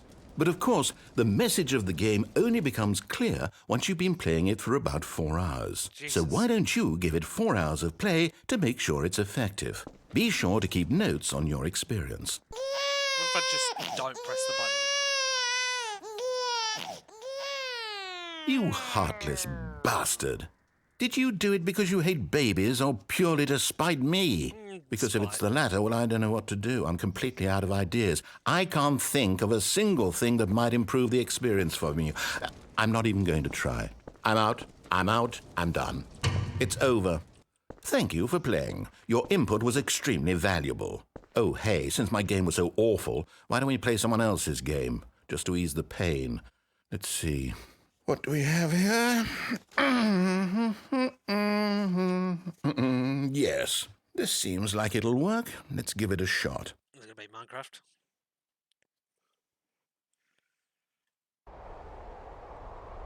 No, it's Firewatch. Aha! Fascinating.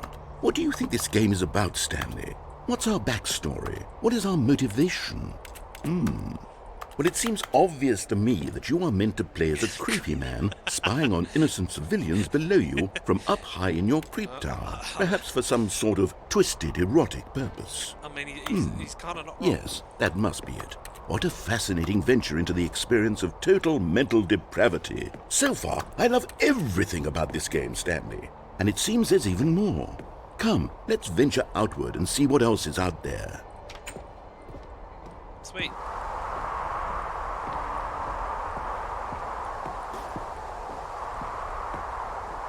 Oh, fuck me. Now I've got all the way round.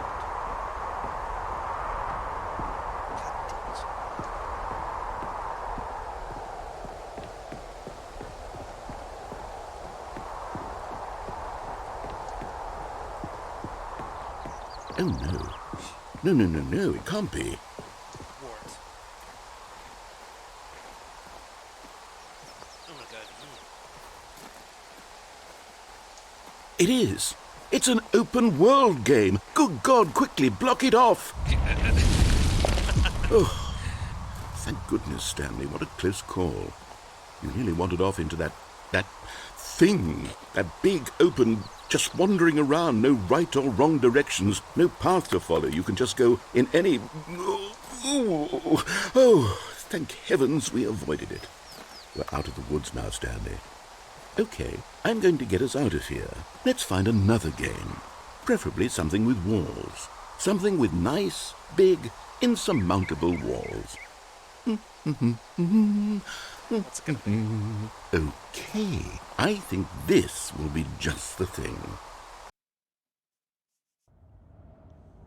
Fucking Rocket League. Wonderful. See, this is exactly what I had in mind. Just a nice big box for you to run around in. There isn't any possibility that you could get lost here. Now this is game design. Stanley, if you manage to get lost in this game, I will be phenomenally impressed. Oh, fuck it. Can I jump in the hole? Oh, it's... Okay, so what exactly do we do here? Let's see. There are lots of cars here in the back, but obviously there's no racetrack. Okay, I'm seeing that there's a ball of some kind back here. Is this game sports ball? Stanley, I think it's sports ball. Oh, what fun. We shall run the bases and do a touchdown together? Yes, I think surely we must. Okay, Stanley, here's the ball. Have fun.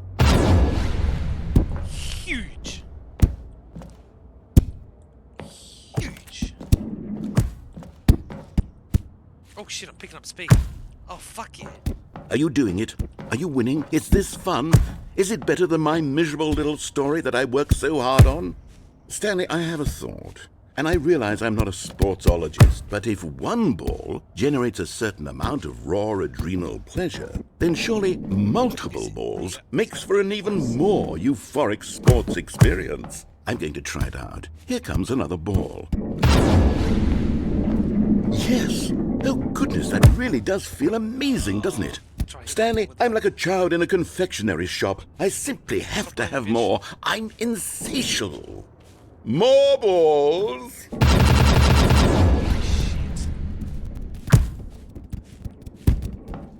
There's so many balls. It's like a regular Thursday afternoon.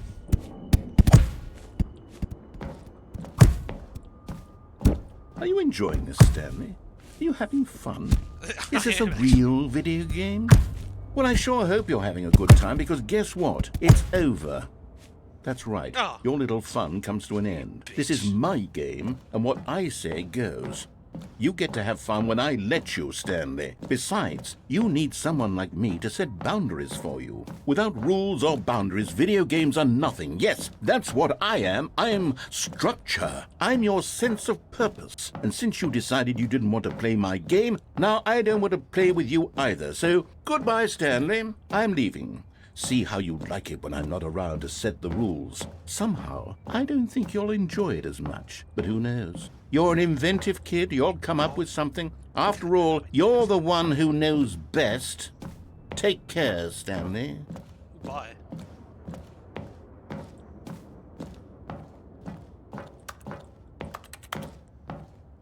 No, just get to wander around for a bit, I guess.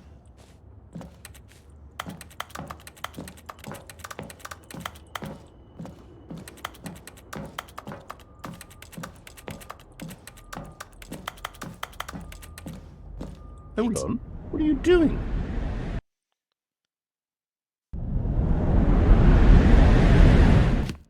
Stanley, don't do that. I can't follow you there. I can't help you. How will you write a story without me? You can't do it. You know that. Stanley, come back. Get fucked. And don't mind anything, bitch. Oh.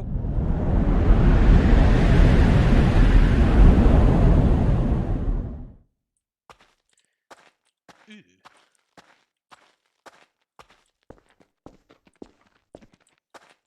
I don't remember this part.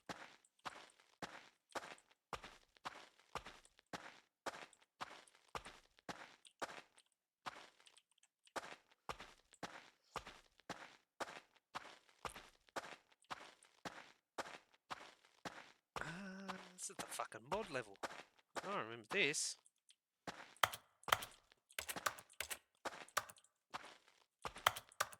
Can I do anything in here? No. Back out, then we go. I wonder what he found. If what he wanted was to be the leading man in his own story, well, perhaps he's gotten it. Down in wherever he is right now. I wonder if he's happy with his choice, and if he's learned the heavy cost that comes with it. He'll understand soon what I was trying to tell him. He needs me. Someone who will wrap everything up at the end, to make sense out of the chaos and the fear and the confusion. That's who I am. That is what I mean to this world. Oh, yes. Yes, I'll be back. There's no other way. Once this ends, after it all comes to a close, then I'll be back. The end will be here soon. Very soon. I can wait. If you say so, mate.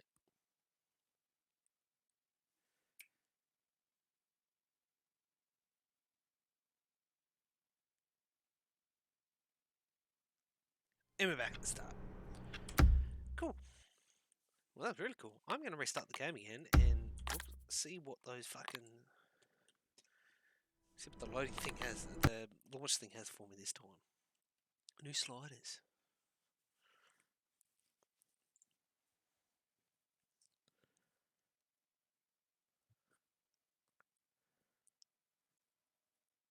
Alright, once more. What have you got for me?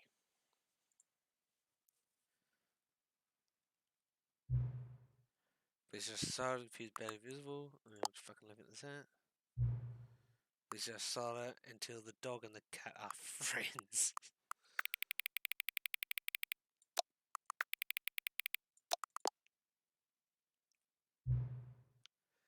until number 5 becomes the number 9. What the fuck? What else is here?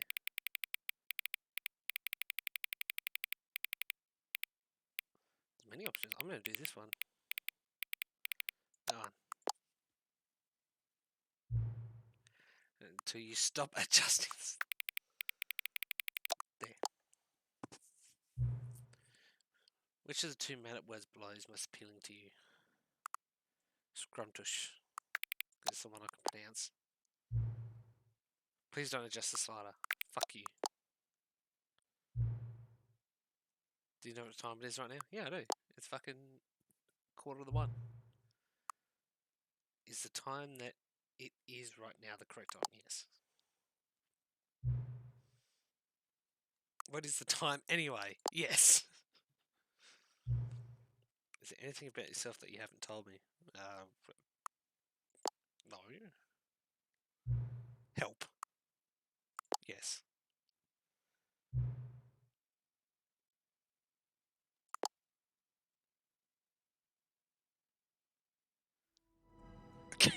Okay. That was interesting. Alright. That was a very interesting game in general, and I had fun with the bucket. A lot of fun with the bucket. Too much, actually. I must now go find my own reassurance bucket.